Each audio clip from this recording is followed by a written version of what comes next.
The story begins in Shanghai City. In a quiet room, a woman with blue-green hair, Zhang Guanxin, is breastfeeding her newborn son.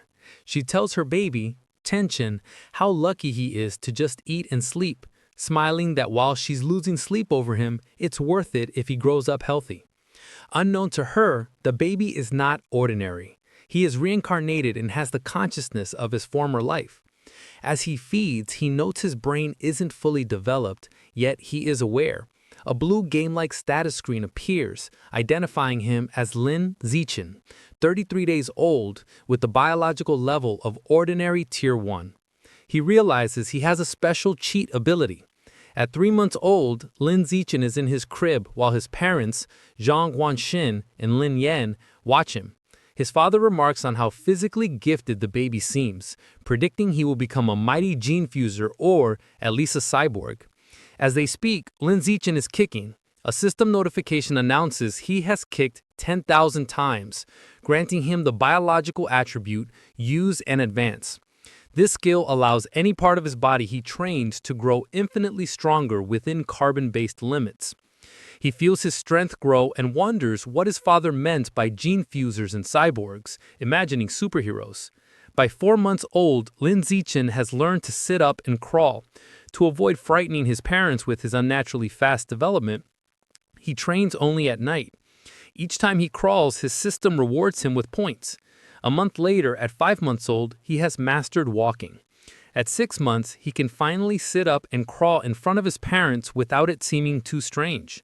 While watching television, a news report on aberrant beasts shows gene fusers and cyborgs joining forces to fight them. For the first time, Lin Zichen understands this world is vastly different from his old one. He learns this Earth has mutated, giving rise to terrifying creatures called aberrant beasts. To fight them, humanity developed 2 paths. The first is mechanical ascension, where humans modify their bodies with technology to become powerful cyborgs. The second is gene modification, where humans fuse their genes with aberrant beasts, becoming gene fusers to fight monsters with their own power. Realizing the dangers, the reincarnated Lin Zichen resolves to use his system to grow up safely, evolve his abilities while laying low, and survive in this perilous world. One day, the doorbell rings. Zhang Guanxin opens it to a woman in a blue dress, Xu Meng, their new neighbor. Xu Meng introduces her family, her husband, Shen Zani, and their young daughter, Shen Han, who clutches a doll. Lin Zichen looks at the little girl with purple hair.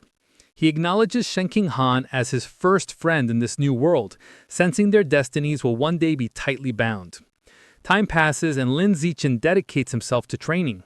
At 7 months, thanks to his Use and Advance skill, he has mastered running, jumping, and basic language by talking to himself, earning stat points for each activity. By 8 months, his training has progressed to doing sit-ups and push-ups in his crib. He is careful to practice only when his parents are not around. But one day, his mother, Zhang Guanxin, walks onto the balcony and is shocked to see her 8-month-old son doing sit-ups. She rubs her eyes in disbelief. However, being a web novel author, she dismisses it as a stress-induced hallucination. Lin Zichen immediately pretends to be asleep, breathing a sigh of relief and making a mental note to be more cautious. A few days later, while giving him a bath, Zhang Guan makes another shocking discovery. She screams for her husband, Lin Yan. When he rushes in, she points out that their 8-month-old son has defined abs. Lin Yan is stunned. He excitedly suggests their son might be a 1-in-a-million prodigy, with a bright future as a powerful gene fuser or a cyborg. Hearing this genius narrative, Lin Zichen is relieved his secret is safe. Realizing how lucky he is to have 2 web novel authors for parents, Lin Zichen reflects that on this mutated Earth, he is not the only genius. He and his mother watch a news report on a 2-year-old from a martial arts family who can lift a 20 kilos dumbbell with one hand. Zhang Guanxin pulls her son close, proudly stating that her Chenchen is just as amazing. Lin Zichen is touched by his mother's confidence and wonders if he'll also be able to lift 20 kilos when he turns 2. By the time Lin Zichen turns 2, his training has paid off. He has kept a low profile while secretly developing his strength, easily lifting a 20 kilos weight with one hand in the storage room. His session is interrupted when his mother calls that Han, Shen Han's nickname, is here to play. Startled, he puts the weight down and goes out. He opens the door to find Shen King Han, now also too, offering him a tart. Lin Zichen internally remarks that due to their mental ages, they don't play conventionally.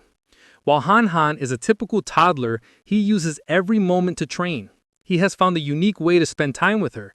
Since she likes to stick close, she serves as a perfect custom-sized weighted vest for his exercises. There is, however, one recurring problem, which he is reminded of when he feels a warm wetness and cries out that Han has peed on him again. Another year passes. At age 3, Lin Zichen's strength has grown exponentially, and he can lift a 40-kilo weight with one hand. While watching TV, he sees a report about a 4-year-old prodigy lifting a 30-kilo dumbbell with one hand and notes with satisfaction that he is already stronger. Despite his progress, his system still shows his biological level as ordinary Tier 1. He wonders what it would take to reach Tier 2. With these questions in mind, he steps out of his house for the first time. The world outside is a stunning, futuristic cityscape with beastmen and cyborgs, which he assumes are the gene fusers and cyborgs he's heard about. Accompanied by his mother and their neighbors, Shu Meng and Shen Qing Han, he heads to the library. Since his parents don't let him use electronic devices, books are his best source of information. At the library, his mother points him toward the children's section, but Lin Zichen hunts for advanced encyclopedias with a worried Shen King Han following him. The mothers watch in confusion. Shu Ming asks why he likes these books, and Zhang Guan guesses it's his genius genes. While Shen King Han offers him cookies, Lin Zichen is absorbed in his reading. Through the books, he learns that all life is categorized into 6 biological levels: ordinary, advanced, rare, epic, legendary, and mythical, each divided into 9 tiers. He realizes normal humans like his parents are at the bottom, ordinary Tier 1, as insignificant as ants, compared to higher-level beings. This knowledge lights a fire under Lin Zichen. He must accelerate his training while maintaining his cover.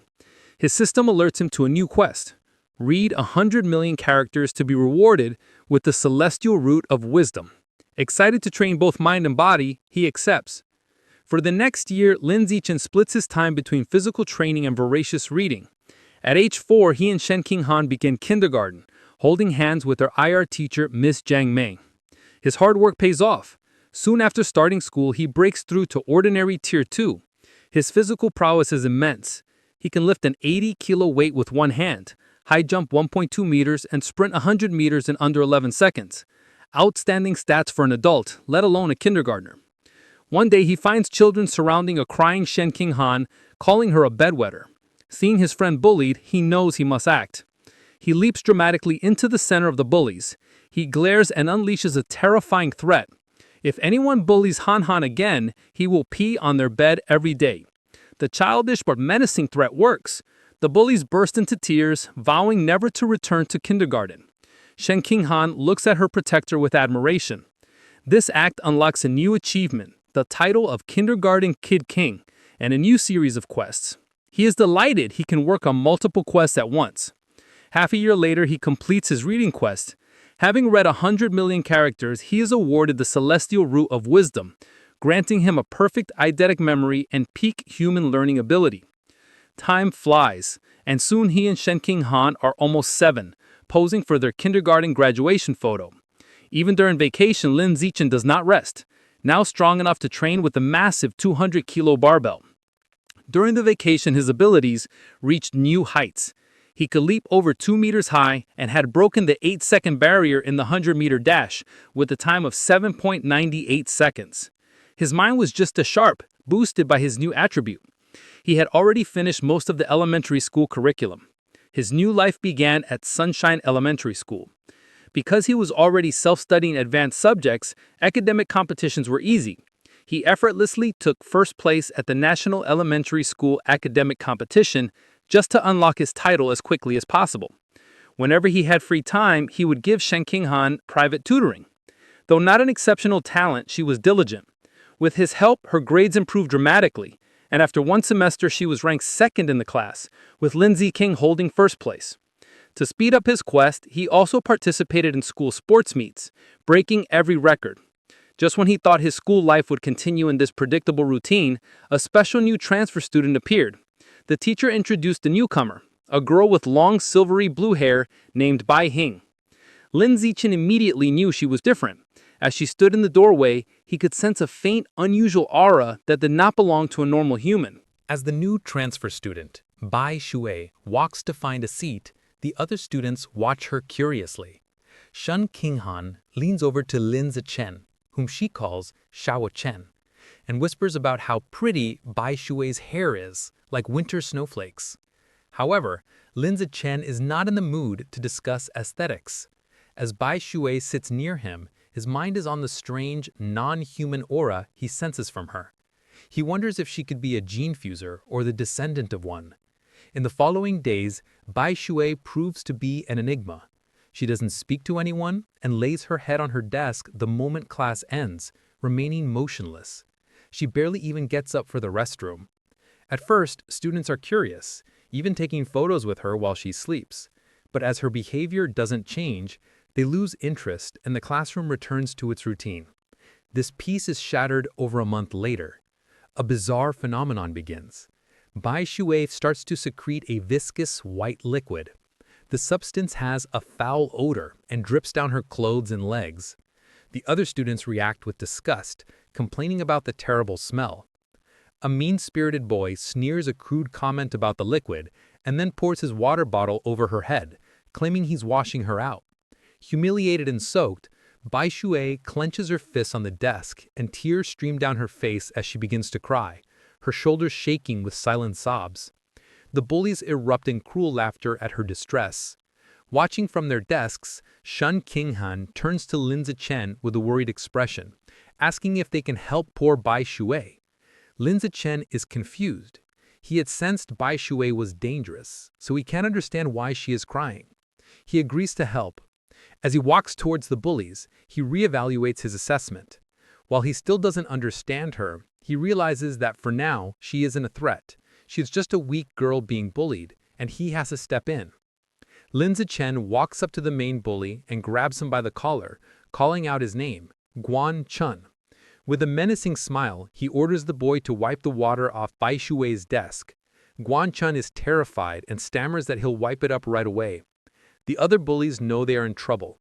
Lin Zichen is notorious at school for being skilled at both academics and fighting. Not even 6th graders dared to mess with him. Knowing it's better to comply, they quickly grab tissues and clean up the mess. Once the desk is clean, Lin Zichen's gaze sweeps over the group. He commands everyone involved to apologize to her immediately. The bullies, sweating and terrified, quickly comply. They line up before her desk and bow their heads, offering apologies and promising never to bully her again. With the bullies gone, Bai Shui looks up, her eyes still tearful.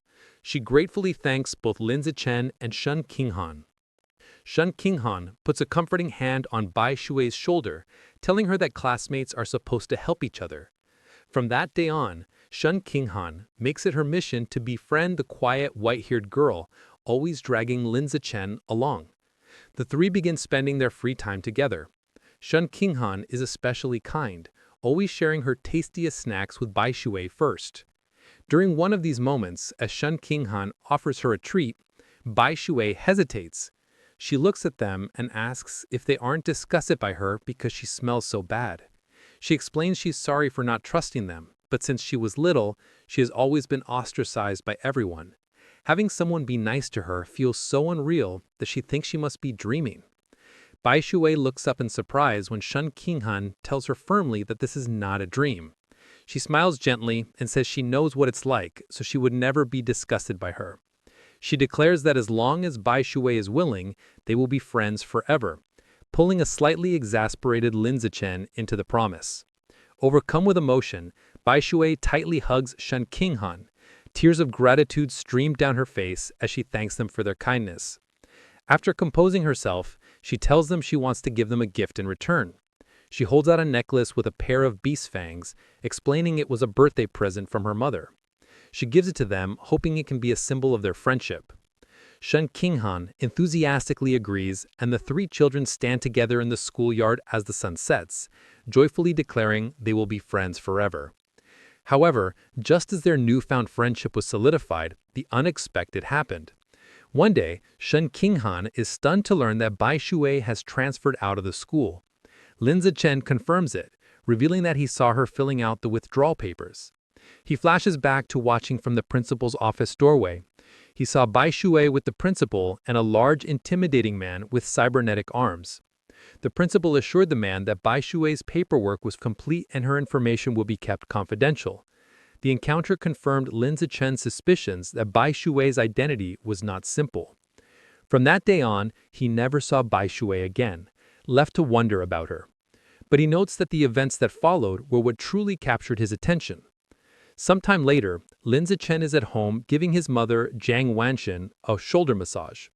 She sighs in relief, telling him the massage is perfect after a long day of typing. Lin Zichen internally notes that he learned professional massage techniques thanks to his celestial root of wisdom, and is surprised by its usefulness. Their quiet evening is interrupted by a major news report. It features yet another incredible achievement by the Kyoto prodigy. At just 10 years old, the boy has successfully fused with aberrant beast genes and can now lift a 500-kilogram boulder with one hand. Lin Zichen recognizes the boy and realizes with a jolt that his rival has already begun gene fusion. His father, Lin Yun, complains that the Kyoto prodigy is always on TV, questioning if they are trying to turn him into an influencer. The parents discuss it. Lin Yuning explains the boy is from a 1,000-year-old martial arts family, so they likely have advanced gene fusion technology. Jiang Wanxin argues it's wrong to use a child as a guinea pig. Her husband counters that for such a family, family interests come first, earning a sarcastic, "You know everything," from his wife. While his parents bicker, Lin Zichen is deep in thought. He recalls that before the fusion, the prodigy could lift 100 kilograms. Now he can lift 500 kilograms, a five-fold increase. In comparison, Lin Zichen at only 8 can already lift a 300-kilogram weight with one hand, without any gene fusion. He concludes with a confident fist pump that his own potential is far greater. His confidence was soaring, but that feeling was short-lived. The next news report taught him the true meaning of fear. Breaking news shows a city in a neighboring country completely devastated by a massive explosion. The report states that based on footage, the attack was carried out by giant aberrant rats. The screen shows horrifying images of monstrous rats swarming the ruins, capturing a screaming woman in their massive jaws, and then brutally devouring her. The news report continues confirming heretics were responsible for the aberrant rat attack, fanning the flames from the shadows. At a press conference, an official from the devastated Sakura country pleads for international aid, explaining the heretics are a shadowy cult manipulating the beasts. Watching the news, Lin Zichen learns the cult is an anti-human organization of traders who serve the aberrant beasts for their own gain. He feels relieved to be born in a powerful, stable country, giving him a safe place to grow stronger while laying low. His thoughts are shattered by sonic booms outside. He rushes to the window and pulls back the curtain to see a squadron of heavily armed cyborgs flying through the night sky. He wonders why so many are being deployed, hoping nothing bad is happening. The next morning, everything seems normal. Lin Zichen waits for Shen Qinghan, who runs up, apologizing for being late. As she approaches, he notices something strange. The beast fang necklace Bai Shui gave them, now worn by Shen Qinghan, emits a bright blue glow. He realizes the fang is from an aberrant beast and the source of the faint non-human aura he'd sensed from her. The glow fades as quickly as it appeared, and the two don't think much of it. However, between the cyborgs and the fang's reaction, Lin Zichen feels that something bad is about to happen. On their way to school, a striking woman with long red hair and a black dress leans against a lamppost watching them. She comments on what adorable kids they are and steps in front of them, asking if they are brother and sister. Shen Qinghan proudly corrects her, explaining they are childhood best friends. The woman smiles wistfully, remarking how she wishes she had a childhood friend too. Then her expression turns sinister. She leans in, eyes glinting, and asks why they're going to school alone and where their parents are. As Shen Qinghan begins to answer, Lin Zichen quickly grabs her hand, cutting her off. He pulls her along, stating they're going to be late, leaving the mysterious woman behind. Once a safe distance away, he gently scolds Shen Qinghan, reminding her not to talk to strangers. She nods. After school, Lin Zichen leads them through a deserted alleyway. Shen Qinghan nervously comments on how creepy it is. Lindsay Chen explains the area is scheduled for demolition and everyone has already moved out. Their walk is interrupted by a familiar voice. The red-haired woman from the morning appears, commenting on how they are finally out of school. She's not alone. A large, muscular man named Shang is with her. The woman tells Shang she's got the kids over here. Lindsay Chen is alarmed. He had deliberately chosen a different route, but she had somehow followed them. The woman tries to lure them closer with a sweet voice, offering them treats. Her accomplice, Shang, grows impatient. He tells her to stop talking and just knock the kids out so they can get it over with. Without another word, Shang rushes toward them with a cloth, shouting he's in a hurry to sell them for cash. As he closes in, Lindsay Chen shoves Shen Qinghan out of the way and squares up to face him. He clenches his fist and throws a powerful punch with all his might. The blow connects squarely with Shang's face, stopping the larger man in his tracks. The immense force sends Shang flying backward down the alley with a pained cry. The red-haired woman watches in utter disbelief, shocked that an elementary schooler could send a grown man flying. On the ground, Shang coughs up blood, stunned. With Shang down, Lindsay Chen turns to the red-haired woman. Before she can react, he lands a solid punch to her midsection, followed by a powerful uppercut that knocks her unconscious. Standing over the defeated kidnappers, his expression hardens. He picks up a nearby brick, his intentions grim. He reasons that with no cameras in the deserted alleyway, he must finish them off. If they live, his superhuman powers will be exposed, ruining his plan to lay low and grow stronger. Just as he is about to deliver the final blow, the ground trembles violently. A powerful earthquake shakes the alley, catching them off guard. A moment later, a massive clawed hand smashes through a nearby building wall. A monstrous giant aberrant rat emerges from the dust and rubble, towering over them. The beast ignores the children and looms over the unconscious woman, but instead of devouring her, it decapitates her with a swift swipe of its claws. The rat then picks up her severed head as Shen Qinghan screams in terror. Recognizing the danger, Lindsay Chen scoops the horrified Shen Qinghan into his arms. He tells her it's a giant aberrant rat and they have to get to safety. He turns and sprints away, carrying her as they flee.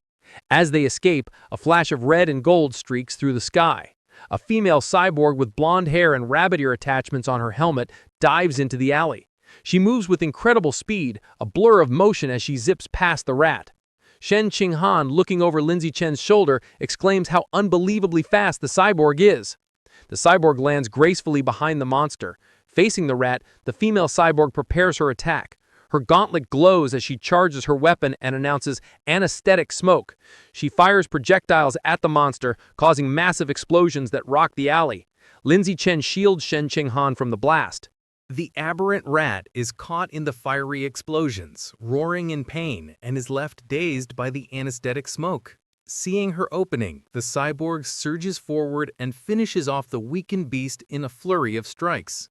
Later, Lin Zichen watches a news report about the incident at home.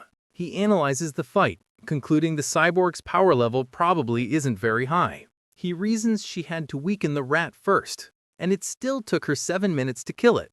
He reflects on the danger of giant aberrant rats, knowing they are tough creatures that can grow over 10 meters long and reach ordinary 5th tier. Fortunate that they escaped unharmed, the incident reminds him of the world's dangers. He resolves to increase his training to protect himself and those he cares about. He is later seen in his training space doing weighted squats with a heavy barbell, his system rewarding him with points. Although the threat of aberrant rats looms, life continues. Soon, he and Shen Qinghan celebrate their 9th birthday with both families around a large cake. After making wishes, they exchange gifts. Thanks to his celestial root of wisdom, Lin Zichen had taught himself to carve in one night and crafted an intricate wooden hairpin for Shen Qinghan. She is overjoyed, placing it in her hair and exclaiming how much she loves it. Time passes quickly, and soon Lin Zichen and Shen Qinghan graduate from elementary school and start middle school. As they leave, his system notifies him that he has completed the Dominate 9 years of compulsory education achievement, unlocking the Kindergarten Kid King title and elementary school Top Dog titles. He becomes excited to unlock the middle school Overlord title next, which will grant him the Survival of the Fittest attribute. During the break, he sticks to a high-intensity training regimen. His training includes 1,000 push-ups with a massive boulder on his back, granting him huge stat boosts. His hard work pays off. Just before school begins, after a 10-kilometer run, his system announces his biological level has broken through to ordinary third tier. His physical attributes increase dramatically. He can now lift 700 kilograms with one hand, has a vertical jump of 4 meters, and can run the 100-meter dash in 6 seconds. As his power grows, he wonders what level the Kyoto prodigy has reached. Coincidentally, a news story airs on TV the night before school starts. The report reveals the now 14-year-old prodigy has fused with giant ant genes and can lift a 2,000-kilogram alloy block with one hand. Lin Ziqin calculates that since giant ant genes increase strength by a factor of 4 to 8, the prodigy's true lift without the gene enhancement is only around 500 kilograms. This means Lin Ziqin is still fundamentally stronger. He smiles, imagining how powerful he will become with future gene fusion. The next day, middle school begins.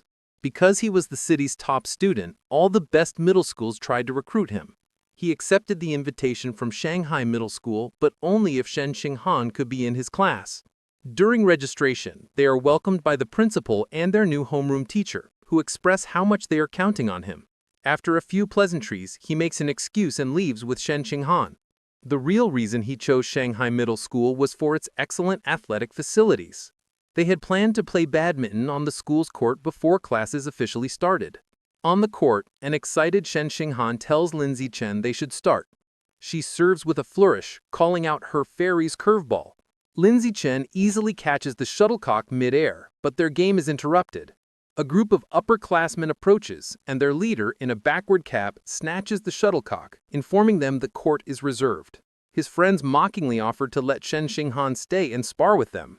Shen Xinghan stands her ground, telling them they have to follow the rules and they were there first. Lin Ziqin, seeing them get too close to Shen Xinghan, steps in with a cold expression. He tells them to get away from her and reminds them of the first-come, first-served rule. The leader scoffs, arrogantly declaring he is taking the court. The leader holds the shuttlecock and tosses it up, but before he can serve, Lin Ziqin moves. He declares that from now on, his rules are the only ones that matter. With a surge of power, he leaps and smashes the shuttlecock with incredible force. The shuttlecock rockets across the court, a white blur. It moves so fast the leader barely has time to react. The force of the impact shatters his racket and sends his cap flying. The upperclassmen are left in shock, sweating and trembling. They wonder if Lin Ziqin is even human, questioning if he's a gene fuser. One notes with terror that if the shot had been off by a little, their head would have been taken off. Thoroughly intimidated, the upperclassmen bow deeply in apology. They tell Lin Ziqin they understand the rules now and will be leaving immediately. They then beat a hasty retreat. Perhaps because word of the incident spread, no one ever dared to bully Lin Ziqin or Shen Xinghan again. Aside from being bigger with better facilities, their new school life felt much the same. Academically, Lin Ziqin was far ahead, having finished the middle school curriculum long ago. During class, he would read interesting books to pass the time. At night, after workouts, he would use his celestial root of wisdom to learn new skills online quickly, dabbling in cooking, photography, driving, swimming, and various sports. To unlock the middle school overlord title, he didn't just rank first in every subject. He also represented the school in national competitions. He stood amidst a mountain of trophies. To keep a low profile, he was careful not to win first place in every competition. A semester went by, and the title still hadn't unlocked. However, his performances earned him many fangirls who left stacks of love letters on his desk. He ignored them. Aside from tutoring Shen Xinghan, he focused on the upcoming school sports festival. He believed that if he completely dominated it, he should finally unlock the title. For the festival, he entered only 3 events: shot put, high jump, and sprinting, representing strength, jumping, and speed. He achieved an astonishing 20.11-meter throw in the shot put. Although he held back to avoid seeming too superhuman, he still easily took first place in all his events. Just as he was sitting with Shen Xinghan admiring his gold medal, he felt a new power surge through his body. A system notification appeared, announcing that because his achievements far surpassed every other student, he had unlocked the middle school overlord title. With all 3 school-age titles unlocked, the dominate 9 years of compulsory education achievement was complete, and he had obtained the new biological attribute, survival of the fittest. As the power flowed through him, he realized with satisfaction that the title had finally unlocked. As Lin Zichen and Chen Qinghan leave school, he considers his new survival of the fittest attribute. The ability lets a predator devour the life essence of other creatures to evolve. He wonders what life essence is, lost in thought until Chen Qinghan calls for him to wait. Snapping back to reality, he gets an idea. He asks Chen Qinghan if he can borrow her beast fang necklace. She agrees and hands it to him. The moment his fingers touch the fang, a system notification appears. It informs him he has devoured a trace of the abyssal giant butterfly's life essence, unlocking a new guidebook with 1% progress. A spectral image of a menacing multi-eyed butterfly with eyes on its wings appears around him. He is stunned to realize the fang is a butterfly's tooth. That night, hoping to learn more, he searches for abyssal giant butterfly online. To his surprise, the search returns no results. Realizing he will have to study this exotic beast on his own, he remembers Baiju had given them a pair of fangs. He rummages through his bag and finds a second tooth. Holding the second fang, he once again absorbs its power. Another system notification confirms he has devoured a second trace of life essence, but the guidebook progress only increases to 2%. He looks at the fang with disappointment, realizing there isn't much life essence left in it. He concludes he must find another way to unlock the abyssal giant butterfly's full power.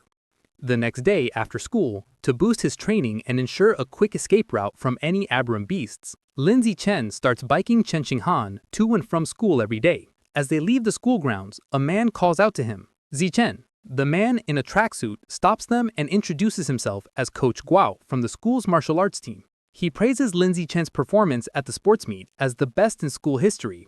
With great enthusiasm, Coach Guao formally invites him to join the team, insisting his athletic talent surpasses his academic abilities. He urges Lin Zichen to say yes, but also offers him time to learn about the team before deciding. Coach Guao speaks so quickly and passionately that Lin Zichen doesn't get a chance to say no.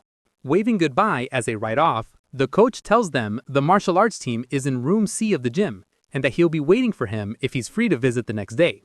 As the sun sets, Lin Zichen is back in his room ready to test his new ability. He claps his hands, squashing a cockroach and a mosquito he found. He opens his hands to examine the dead insects, but feels no power surge. He realizes killing such small ordinary creatures didn't trigger the skill. He deduces that only powerful or exotic beasts carry enough life essence to be devoured for his evolution. To verify his new theory, Lin Zichen decides to visit a supermarket that sells beast meat. With Chen Qinghan on the back, he bikes them into the city. They soon arrive at a large multi-story supermarket. Inside, they walk through the aisles and Lin Zichen notes that while there is plenty of beast meat, it's all pre-packaged. He knows he can't test his theory without touching the meat. Just as he's feeling frustrated, he hears a butcher advertising fresh-cut beast meat. He spots a counter with a sign reading fresh beast meat, not pre-packaged, safe to eat, where a butcher is cutting up large sides of meat, telling a confused Chen Qinghan to wait. He says he's going to check out the meat. He doesn't explain further, eager to confirm his suspicions, and rushes to the counter. He reaches out and places his hand on a slice of freshly cut beast meat. The moment he makes contact, a powerful surge of purple energy flows into him. Just as he thought, the beast meat contains a strong surge of life essence. He clenches his fist in excitement, a wide grin on his face. Chen Qinghan watches, bewildered, wondering why he is so excited just from touching meat. She approaches him with a look of confused concern, asking how the meat feels. Trying to play it cool, Lin Zichen casually tells a bewildered Chen Qinghan that the meat just feels fresher than normal, and asks if she wants to touch it too. She frantically waves her hands and refuses, saying he has touched it enough for both of them. Having confirmed his theory, Lin Zichen decides to buy some of the beast meat to try at home, surprising Chen Qinghan. He isn't surprised by her reaction, knowing beast meat is incredibly expensive. Even the cheapest option, the ghost shadow squid, costs nearly 1,000 yen per jin. Deciding to go with the squid, he picks up a package. Chen Qinghan panics at the price, telling him it's too expensive and that he should ask his mother first. Zichen simply smiles and pats her head reassuringly. He tells her not to worry, making up a lie that his mom had already told him to buy plenty for both of their families. A flashback shows his mother, Jiang Wanqin, happily agreeing to cook a feast. Internally, Lin Zichen admits that while sharing is part of his plan, his other more important reason is to test if he can absorb life essence through consumption, as he worries direct absorption might spoil the meat. At the checkout, he buys 3 packages of the ghost shadow squid for a hefty 29.94 yen. The female cashier thanks him, As they leave, Lindsay Chen thinks about how expensive the meat was, wondering when they'll be able to afford it again. By the time they finish shopping, it is after 9 p.m. Knowing the city has been chaotic lately, they decide to head straight home for safety. On the ride home, Lindsay Chen can't stop thinking about his experiment. Unable to wait, he discreetly places his hand on the package of meat in the basket. He immediately feels a familiar surge of purple energy. His system confirms he has devoured a trace of the ghost shadow squid's life essence. A new guidebook for the creature is unlocked, but his progress is only 0.1%. A spectral image of the menacing multi-eyed squid appears in his mind. As they bike through the quiet streets, Lindsay Chen does some mental math. He realizes devouring a small amount of meat only unlocked a fraction of its power. He estimates he'd need to devour 100 jins to reach 100% on the guidebook, costing a staggering 100,000 yen. He considers the squid's special ability to dissolve into water and vanish, and decides the powerful skill is worth the price. His course is clear. He needs to make a huge sum of money, as he can't ask his family for that much. He then remembers his second reason for buying the meat, to test if absorbing its life essence would cause it to spoil. He glances at the package. It's been a while, but the meat looks perfectly fresh. He grins, delighted that absorbing the essence doesn't ruin the meat. As he continues to absorb its power, his progress bar for the squid climbs to 3%. His concentration is broken when Chen Qinghan shouts a warning. He slams on the brakes, screeching to a halt just inches from a couple in the bike lane, and apologizes. He scolds himself for not watching where he was going, then wonders why the lane is so crowded. Chen Qinghan points ahead. They see a tense standoff. A muscular red-haired man is holding a woman hostage at knife point. Chen Qinghan recognizes the hostage in terror as their teacher, Jia. The man shouts threats at the crowd. The area is surrounded by police officers who try to de-escalate the situation through a megaphone. The police captain holds back an officer, Ah Bing, telling him not to shoot recklessly. The captain explains the target is too close to the hostage and using her as a shield, making a clean shot impossible. The officer suggests sleeping gas, but the captain rejects it, fearing it would provoke the suspect before it could take effect. While the police hesitate, Lindsay Chen decides to act. He discreetly picks up a small rock from the pavement and flicks it with incredible speed and precision. The rock strikes Officer Ah Bing's gun, causing it to misfire. The stray bullet hits the hostage-taker's hand, forcing him to cry out and drop his knife, releasing Teacher Jia. Seizing the opportunity, the police captain yells for his team to move in. The officers rush forward and swiftly arrest the disarmed suspect, while a female officer comforts the terrified but unharmed Teacher Jia. As the situation is controlled, Lindsay Chen quietly gets back on his bike. Chen Qinghan looks at him with wide, questioning eyes and asks if he threw the rock. He quickly shushes her, saying they should leave and talk later, and they pedal away. Just as they are about to get away, a voice commands them to stop. The police captain calls out asking if Lindsay Chen was the one who threw the rock. Panicked at being caught, Lindsay Chen quickly denies everything with a nervous smile. The captain watches them pedal away, finding it strange that someone wouldn't want to admit to a good deed. He muses aloud that there's a reward for bravery. The word reward instantly catches Lindsay Chen's attention. Needing money, he slams on his brakes, skids to a halt, and rushes back to the captain. He sheepishly retracts his denial, admitting he threw the rock and explaining that the money is really important to him. The captain tells him to come to the station to make a report, promising to help him apply for the reward. After informing their families, Lindsay Chen and Chen Qinghan prepare to head to the police station. He assumes everything will go smoothly, but as the police lead the cuffed suspect away, something goes horribly wrong. The suspect's face begins to twist grotesquely. The police realize with horror that he's a heretic and is mutating into a giant aberrant rat right before their eyes. The monster breaks its cuffs and goes on a rampage, swiping its massive claws at the officers. The police captain gets on his radio, ordering all forces to open fire but to protect the civilians. The officers unload their weapons, but the bullets have no effect. A frantic report comes in identifying the heretic as having fused with Rat King genes and calling for immediate backup. Realizing the danger, Lindsay Chen apologizes, grabs Chen Xinghan and pulls her away, urging her to run. He's relieved the monster isn't chasing them, but knows they need to get away fast. As they flee, a new figure streaks down from the sky in a purple aura. It's a female cyborg in sleek, futuristic armor. She lands a powerful blow on the giant rat, sending it staggering backward. Hovering in the air, the cyborg, a woman with short, dark purple hair, begins to charge a laser cannon in her chest. With a command to fire, she unleashes a massive, devastating beam of purple energy that engulfs the mutant rat. The creature roars in agony as it is completely disintegrated, leaving nothing but scorched remains. Lindsay Chen watches, stunned by the cyborg's incredible power. With the threat gone, Teacher Zha and Chen Xinghan breathe sighs of relief. Lindsay Chen, however, is more concerned about his bike, noting with relief that the blast didn't hit it, which would have been a huge financial loss. Just as the tension subsides, he has a sudden realization.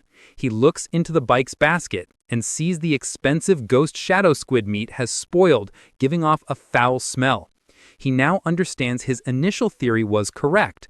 Absorbing the life essence causes the meat to spoil, but there's a delay. Holding up a limp tentacle, he realizes he needs an excuse and decides to blame the fight and the now-deceased heretic. Putting on a dramatic show, he throws the spoiled tentacle down, loudly blaming the heretic and the cyborg's attack for roasting the meat. Teacher Jacques comforts him, saying, "What matters is that you're all safe." Although they plan to go home at the captain's request, they end up riding with the security team to the station. They didn't expect to be transported in the same van as the heretic's remains. After the laser blast, all that was left was a pile of scorched flesh on a gurney, and the smell was intense. As he sits in the foul-smelling van, another thought strikes Lindsay Chen. He remembers that the beast fangs from Bai Shui still contained life essence long after the creature was dead. A new possibility dawns on him.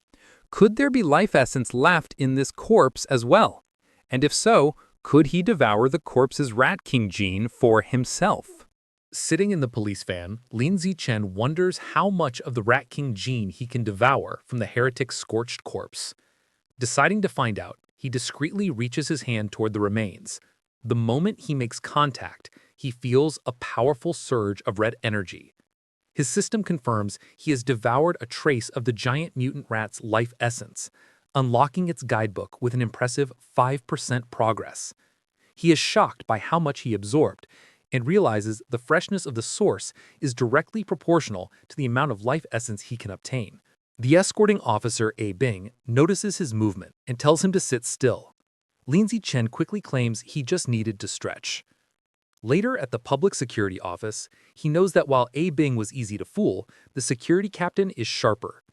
The captain informs Lindsay Chen that he has applied for his bravery reward, but then questions him more seriously. He asks how a middle schooler, at such a distance and in poor lighting, managed to so precisely hit the heretic's knife hand with a rock. Lindsay Chen gives a vague answer, claiming it's because he often trains his right hand. The odd response leaves the captain speechless. Their conversation is interrupted when Chen Qinghan calls out that her auntie is here. Lindsay Chen is surprised to see his parents rush into the station. His mother runs toward him in a panic, calling his name with a terrified expression. She throws her arms around him in a tight hug, asking if he's all right and telling him he scared her half to death. He tries to calm her, reassuring her that he's fine and even got a bravery reward. Holding him close, his mother makes him promise that next time there's danger, he will hide somewhere safe first. She tells him with tears in her eyes that all she wants is to see him grow up safe. Lindsay Chen is visibly moved by his mother's heartfelt concern. As they leave, Lindsay Chen reassures his mother he will always protect himself first. The police captain watches them go, still pondering the boy's strange abilities. On their way out, Lindsay Chen passes two female police officers discussing the case. One remarks that perverts are getting more brazen, and her colleague reveals the heretic was a liberal arts student from Guanyuan University, brainwashed by the rat god cult. The first officer curses the cult, but the second points out they need to eliminate the root cause, the self-proclaimed Rat King. The name instantly catches Lin Zichen's attention. In the car home, he immediately starts researching the rat god cult on his phone. Surprised to find a ton of information, he learns the cult's main base is in Shanghai City, and most of its members are societal outcasts. He uncovers a shocking piece of information, suggesting the Rat King wants to evolve into a higher life form and is forcing its followers to gather evolution materials. This leads him to a chilling question. Has the Rat King, an aberrant beast, already developed sentience? His thoughts are interrupted when he glances out the window and sees a giant rat, nearly the size of Cat, on the sidewalk. For a moment, he wonders if it's related to the Rat King, but quickly dismisses the idea. Telling himself that in the South, cat-sized rats aren't that unusual. Shaking off the thought, he realizes how quiet Chun Ching Han has been. He looks over and sees her squirming uncomfortably, her knees pressed tightly together. He immediately understands. He recalls that since she was a child, whenever she gets nervous or startled, she can't control her bladder. While embarrassing for her, Lin Zichen has always felt this peculiar reaction might be linked to some hidden potential within her. When they get home, Lin Zichen's mother, Jiang Wanxin, is shocked that the nearly 3,000 yuan worth of beast meat is gone. Lin Zichen quickly thinks of an excuse, sheepishly claiming that during the emergency, he must have dropped it while running away. His mother immediately puts his safety first, telling him to forget the meat, and that all that matters is he is unharmed.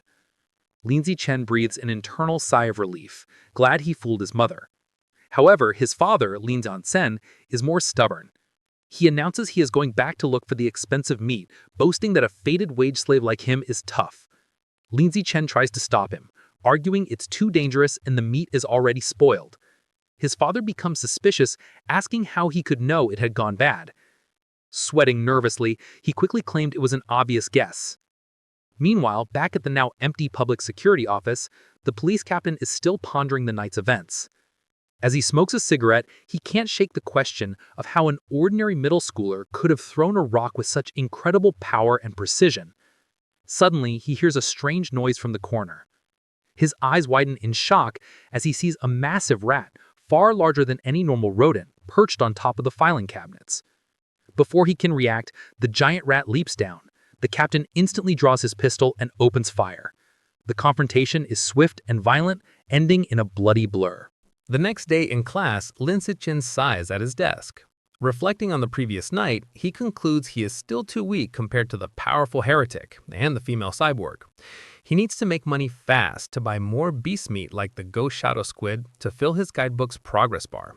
He considers becoming an influencer or selling study materials, but dismisses the idea as too flashy and against his goal of keeping a low profile.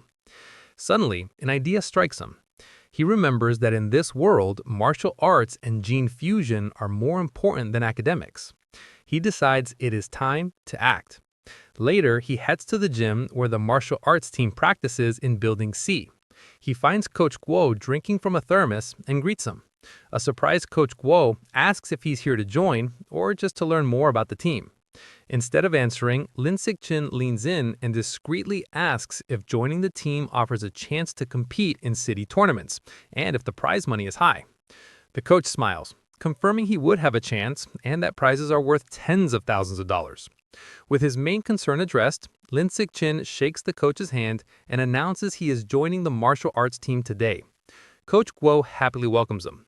The coach gathers the team to announce their new member. He introduces Lin Zichen, reminding them of his performance as a sports meet champion. The other team members, Zhang Kai, Han Tianxin, Liu Tong, Han Yiguo, and Ah Xing, introduce themselves. Finally, Lin Zichen introduces himself.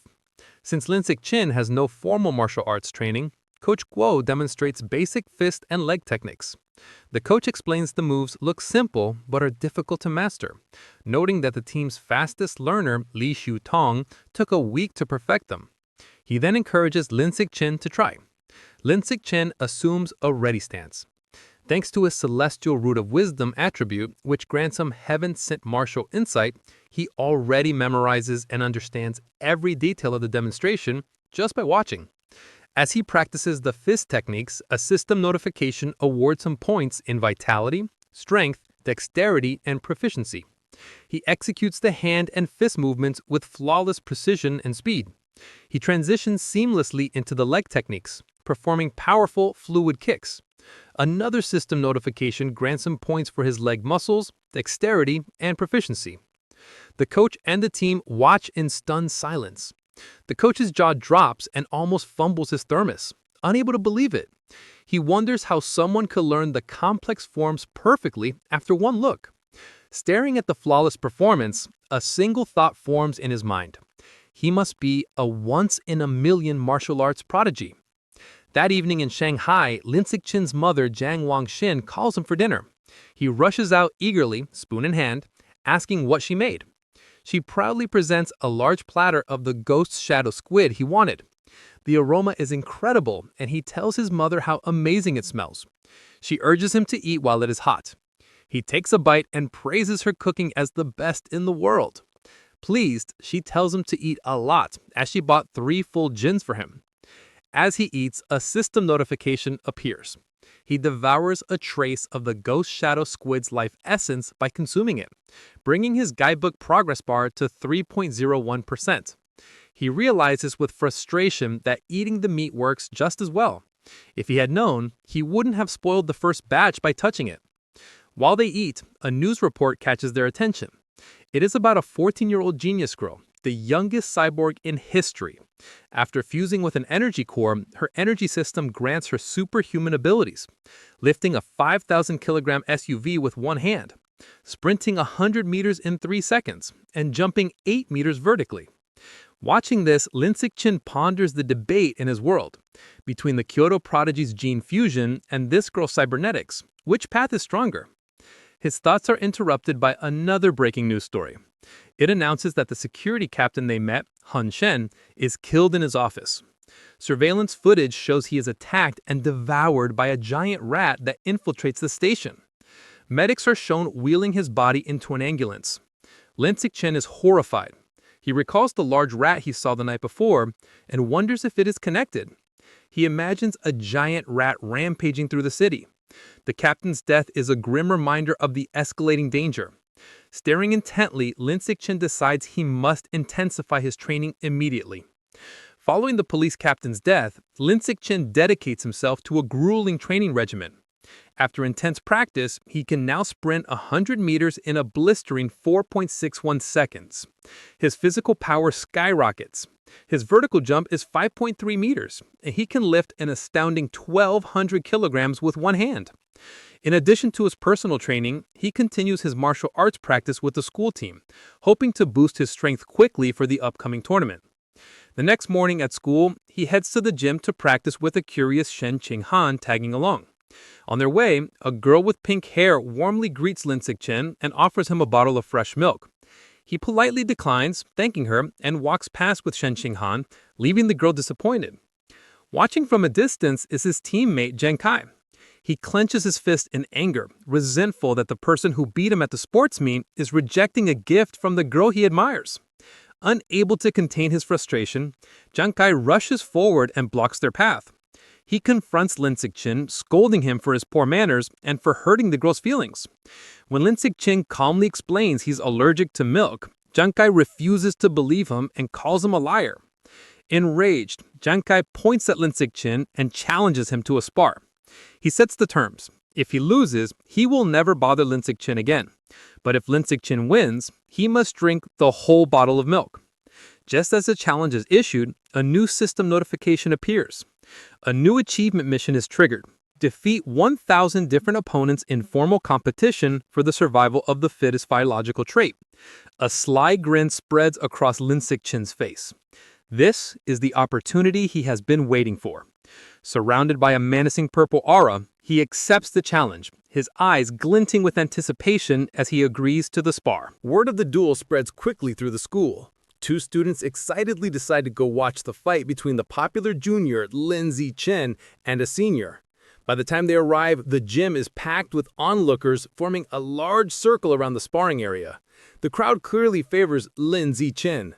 Many of his female fans cheer him on, urging him to teach his opponent a lesson, including the pink-haired girl from earlier who readies her phone. Zhang Kai scoffs, annoyed that everyone assumes he will lose. He internally admits Lin Zichen's talent has grown incredibly over the past month. He sees this duel as his last chance to put the rising genius in his place and show off his own strength. In contrast, Lin Zichen remains calm, casually stating that he needs to go home for dinner and asking if they can make the fight quick. Taking this as an insult, Zhang Kai smirks and agrees to grant his wish. Coach Guo steps between them to officiate. He raises his hand to start, reminding them of the rules. However, before the fight begins, Zhang Kai shouts for them to wait. With a condescending grin, he offers Lin Zichen a handicap.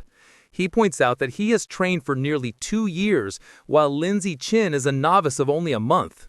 To be fair, he declares he will let Lin Zichen have the first 3 moves. Lin Zichen simply agrees. The moment he agrees, Lin Zichen explodes into motion. He closes the distance in a blur, catching Zhang Kai by surprise. Before his opponent can raise his guard, Lin Zichen unleashes a single, devastating punch. The blow connects with brutal force, sending blood flying from Zhang Kai's nose. He collapses unconscious on the gym floor. The entire gym is stunned into silence. Coach Guo's jaw drops as he shouts that the fight is over in 1 punch. The rest of the martial arts team and the crowd are equally shocked, unable to process that the duel lasted a single second. The silence breaks with a roar of celebration. Shen Chi-han throws her fist in the air, ecstatically cheering for Lin Zichen's victory. The other girls, including the pink-haired one, join in, shouting about how amazing he was. Standing over his defeated opponent, Lin Zichen receives a system notification. It informs him that by defeating a rival and winning the affection of the opposite sex, he has obtained priority mating rights. More importantly, his new mission progress is now 1,000. He reflects that he has a long way to go to unlock the natural selection attribute. To speed up his progress, he turns to the remaining terrified members of the martial arts team. With a friendly but unsettling smile, he suggests that they should all spar as well. The team members stare back, faces pale with horror. Immediately, they all start making pathetic excuses. One claims crammed schoolwork. Another says their mother is waiting for dinner, while others pretend to feel sick. Before they can flee, Zhang Kai struggles to his knees. He refuses to accept his loss, furiously accusing Lin Zichen of a sneak attack and vowing to crush him in a rematch. Coach Guo steps in, telling Zhang Kai to accept his loss like a man. The coach then wonders out loud if the punch was just a lucky shot, deciding to test the theory on another team member named Zhao Zi. Hearing his name, a spiky-haired boy freezes in terror. Though he assumes a fighting stance, he is clearly terrified, begging Lin Zichen for mercy and not to hit his face. 10 minutes later, the results are clear. Several martial arts team members lie unconscious on the gym floor. Lin Zichen stands over them, noting he made sure not to go too hard and just exchanged a few blows. However, when he checks his system again, he's disappointed. Aside from the initial victory, none of the other spars count toward his achievement. The rival count remains at 1,000. He realizes friendly sparring isn't enough. He has to defeat rivals in an official competition. As he thinks about this, a hand claps his shoulder. Coach Guo grins maniacally, declaring that Lin Zichen is a true genius. He exclaims that in just over a month, the newcomer has become the team's ace. Filled with new confidence, the coach proclaims that with Lin Zichen leading, their school will crush all others and take first place at the year's regional martial arts tournament. As Coach Guo celebrates, Lin Zichen has a moment of clarity. He realizes the coach is right. The upcoming tournament is the perfect opportunity to face many official opponents at once. He becomes determined, understanding that as long as he defeats them in an official competition, each victory will count toward his progress.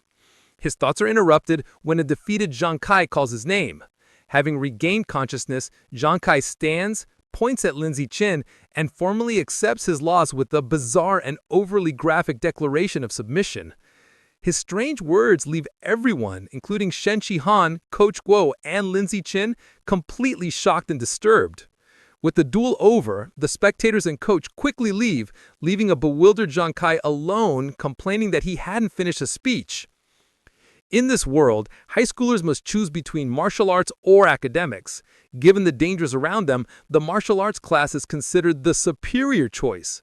Determined not to be left behind, Shen Shihan decides to join the martial arts class and begins training rigorously with Lin Ziqin. Their daily routine is intense. They start with a 30,000-meter run, followed by an hour of hand-to-hand combat practice. After that, they do sit-ups and push-ups to build strength. To conclude each session, Lin Ziqin gives Shen Shihan a massage to relieve her muscle tension. Of course, Lin Ziqin doesn't slack on his own training. He pushes himself to the limit daily, driven by the goal of winning the tournament and unlocking the natural selection attribute as quickly as possible. 1 month later, all their hard work is about to be tested. The day of the regional martial arts tournament has arrived, and a determined Lin Ziqin is ready to compete. The tournament is at the massive city gymnasium with a huge crowd around a central fighting ring. In the waiting area, the mood is tense. Coach Guo nervously reviews the roster, complaining that their school, Shanghai High, drew a match against the strongest team, Shanghai No. 1 High. Another team member adds to the anxiety, mentioning their opponents have a fighter who can run the 100-meter dash in under 9 seconds, leaving them feeling outmatched. Sensing the team's low morale, Lin Ziqin calmly raises his hand and volunteers to fight first. Though still worried, Coach Guo agrees to let his ace take the stage. As Lin Ziqin walks into the arena, Shen Xinghan cheers him on from the sidelines, while Coach Guo shouts encouragement through a megaphone. Lin Ziqin readies himself for the fight. His opponent, a much larger and more muscular student from Shanghai No. 1 High, steps forward. He acknowledges Lin Ziqin's talent for making it to the tournament as a first year. However, his tone quickly turns mocking. He sneers that the stage isn't meant for a shorty who hasn't even hit 1.7 meters. Flexing his bicep, he promises to show Lin Ziqin what a true gap in size and power feels like. The referee signals for the duel to begin. The large opponent rushes forward, unleashing a powerful punch. To his shock, Lin Ziqin doesn't retreat. He effortlessly sidesteps the blow and counters with a swift punch to his opponent's chest. The impact is devastating. The force sends the massive student flying backward across the arena, knocking him out cold. The announcer stares in stunned silence before stammering a victory for Lin Ziqin. On the sidelines, Shen Xinghan jumps to her feet, cheering that her Xiao Chen was amazing. The rest of the Shanghai High team erupts in celebration, mobbing their coach and shouting that Lin Ziqin is insane, dismissing his opponent's strength as dead muscle. Meanwhile, on the other side, the coach for Shanghai No. 1 High is furious. He berates his defeated student for charging in blindly without using his footwork. Back in the ring, Lin Ziqin receives a system notification confirming he has defeated another tournament rival, improving his ranking and bringing his elimination count to 2,100. He clenches his fist, satisfied that these matches are what he needs to advance. The opposing coach, determined to stop this, calls his next fighter forward, a boy named Cheng Feng, and orders him to crush the first year as quickly as possible. Cheng Feng calmly agrees. He steps onto the stage and assumes a ready stance, looking far more composed than the last fighter. The announcer signals for the second duel to begin. Chen Feng immediately showcases his superior technique, moving with incredible speed and launching a flurry of attacks. Lin Ziqin calmly meets the assault, blocking a powerful kick with one hand. However, the force of his block sends Cheng Feng spinning wildly through the air before he crashes hard onto the arena floor unconscious. Medics rush in with a stretcher and carry Chen Feng away, stating he needs a head scan.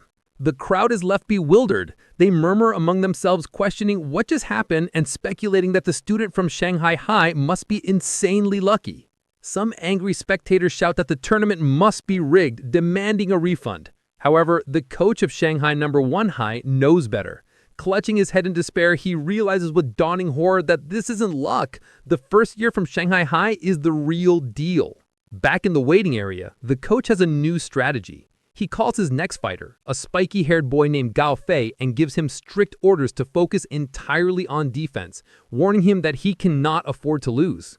Gao Fei is, however, brimming with confidence. He calmly tells his coach not to worry, assuring him he will win.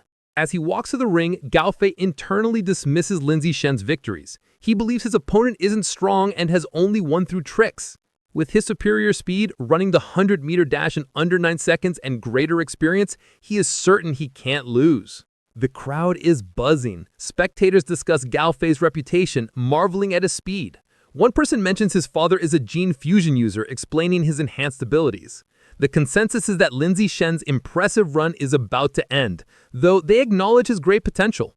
The announcer signals for the duel to begin. Ignoring his coach's instructions, Galfei immediately goes on the offensive, lunging at Lindsay Shen with a powerful kick. He follows up with rapid strikes, unleashing his special technique, the flowing water-shattering rock fist. His coach watches in fury, shouting at his disobedient student for attacking. Galfei scoffs at defense, believing a genius like him doesn't need it. Meanwhile, Lindsay Shen, easily evading the blows, finds the technique interesting and decides to learn it on the spot. Galfei grows frustrated as he can't land a single hit. He stops out of breath and demands to know how Lindsay Shen is dodging his attacks.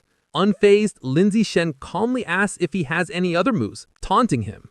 Enraged, Galfei unleashes another desperate barrage of punches. Seeing the same predictable moves, Lindsay Shen decides the time for observation is over. He thinks, all right then, let's end this. He effortlessly dodges the final punch and counters with a single powerful kick to Galfei's midsection, ending the match instantly. The crowd is once again left in stunned, speechless silence. The silence is shattered by thunderous cheers from the Shanghai High supporters.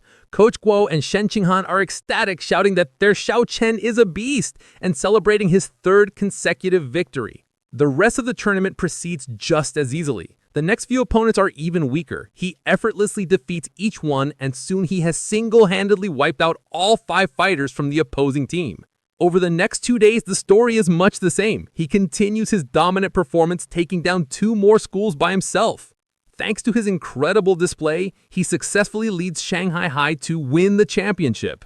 He and his team proudly pose with their medals and trophy. However, as he checks his system, his rival count is only 161,000. He realizes with disappointment that at this rate, it will take years to unlock the natural selection attribute. Despite his slow quest progress, there's a silver lining. He didn't expect Coach Guo to be so generous, but he gets the bulk of the tournament prize money, a full 20,000 yuan. Combining this with prize money from academic competitions, he now has around 30,000 yuan. That money doesn't last long. He immediately spends it all at the supermarket on a massive supply of Ghost Shadow squid meat. For the next several weeks, he devours the expensive meat at every meal. After consuming 30 jin, his Codex Unlock progress for the Ghost Shadow squid reaches 33%. His intensive training and consumption of beast meat pay off. By his second year of middle school, he breaks through to the next level, advancing from ordinary Tier 3 to Tier 4. His physical abilities reach new heights. He can now effortlessly lift 1,890 kilograms with one hand, jump 5.65 meters vertically, and sprint 100 meters in just 4.49 seconds. Time flies, and soon he and Shen Qinghan graduate from Shanghai's middle school division.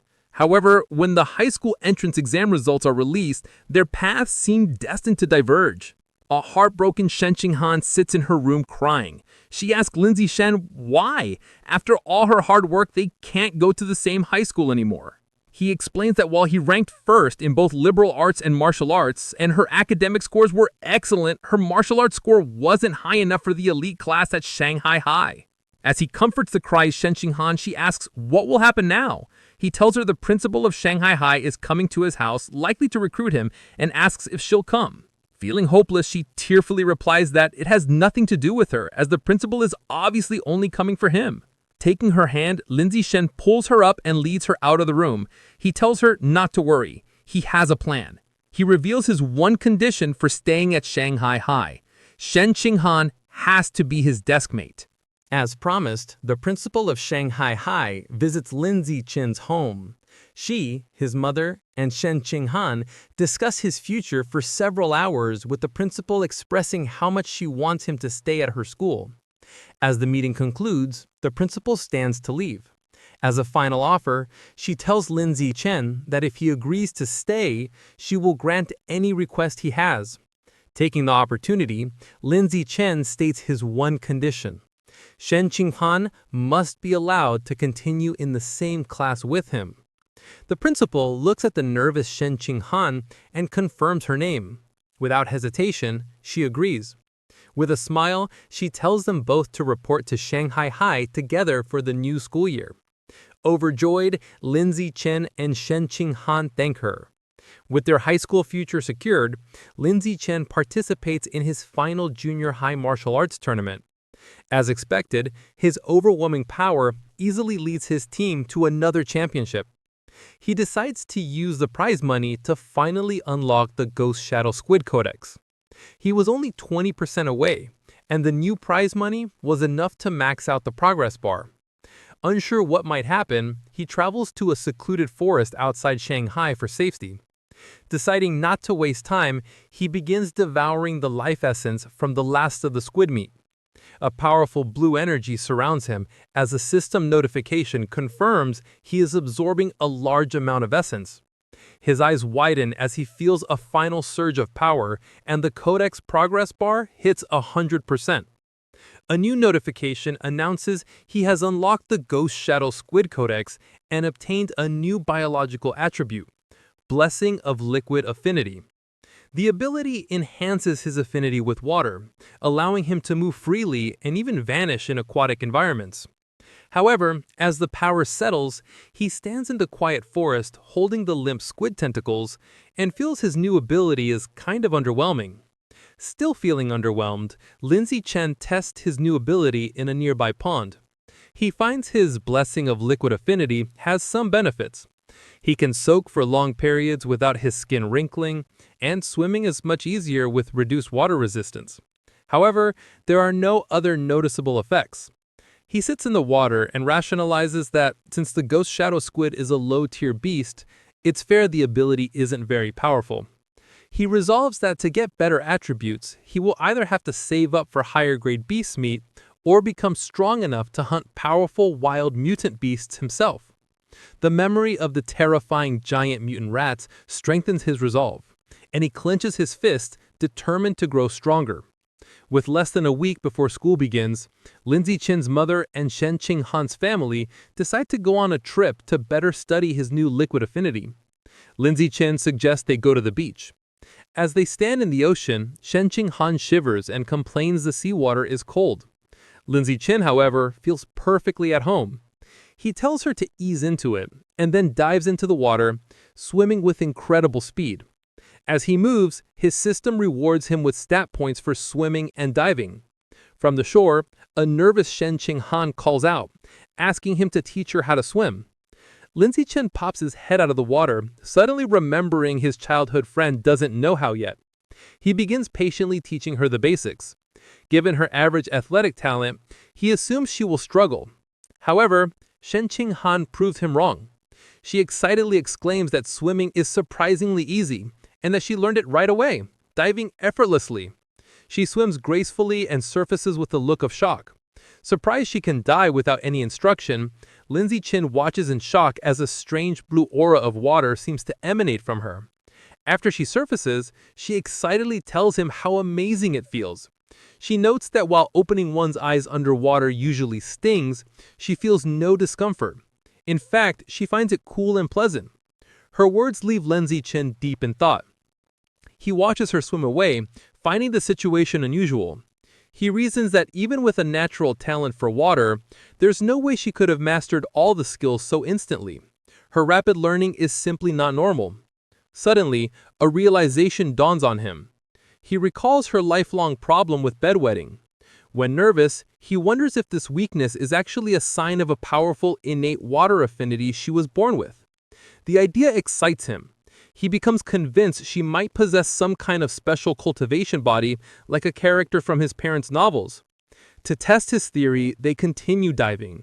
Her performance shocks him even more as they explore the underwater world. He notes they've been holding their breath for over 10 minutes, an incredible feat for a beginner like Shen Qing Han. As they swim, Shen Qing Han's expression suddenly changes. A strange, swirling sound begins to vibrate through the water around her. Both look up, trying to find the source. They surface abruptly, and Shen Qing Han cries out as the glowing blue water swirls around her. Later that night, as they walk along the beach, Lindsay Chen asked what happened.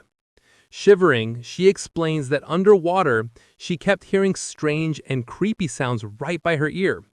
He comforts her and asks what kind of sounds.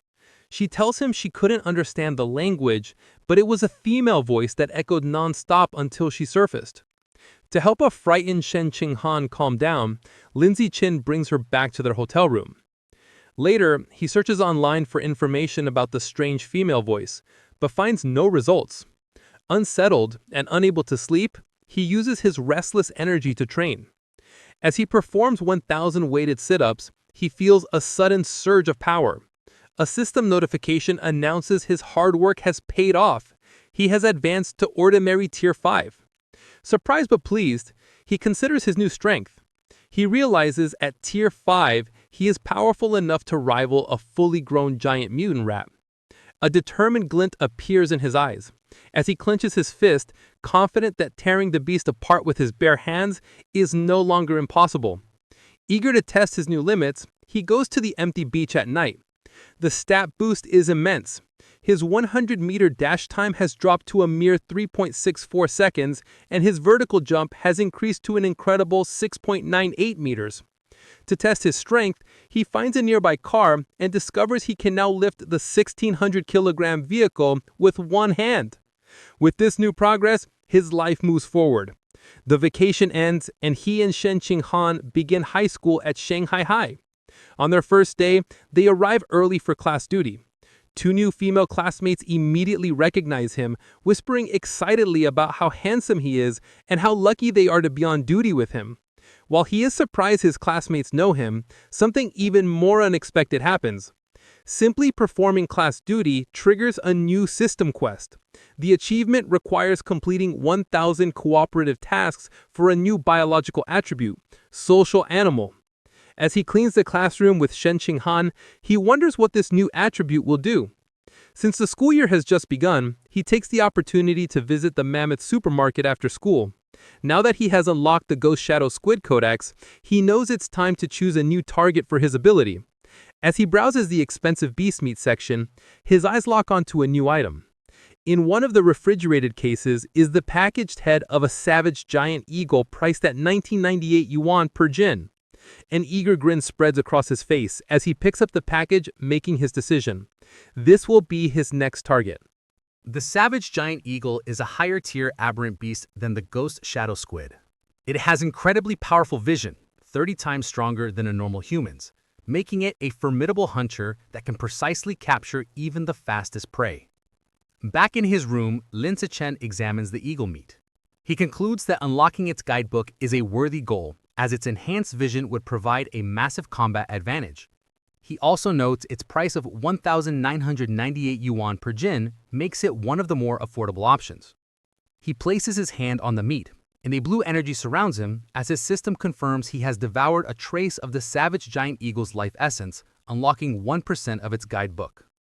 After some calculations, he realizes that since 1 jin of meat provides only 1% progress, he will need to spend over 200,000 yuan to fully unlock the guidebook. He understands that high school tournament prize money is much higher than in middle school. With renewed determination, he decides he must work harder in competitions to earn the money to unlock the Savage Giant Eagle's Codex before his second year. With the end of summer vacation, Lin Zichen's high school life at Shanghai High begins. On the first day, the teachers introduce themselves. The martial arts and homeroom teacher, the mechanical modification teacher, the gene fusion teacher, and the wilderness survival teacher. After their introductions, they ask the students to introduce themselves. Several students go first. A girl with long purple hair, Chu Yuxi, says her specialty is in the arts. She is followed by an energetic, pink-haired girl, Chong Yijia, who shares her love for anime, cosplay, and sports.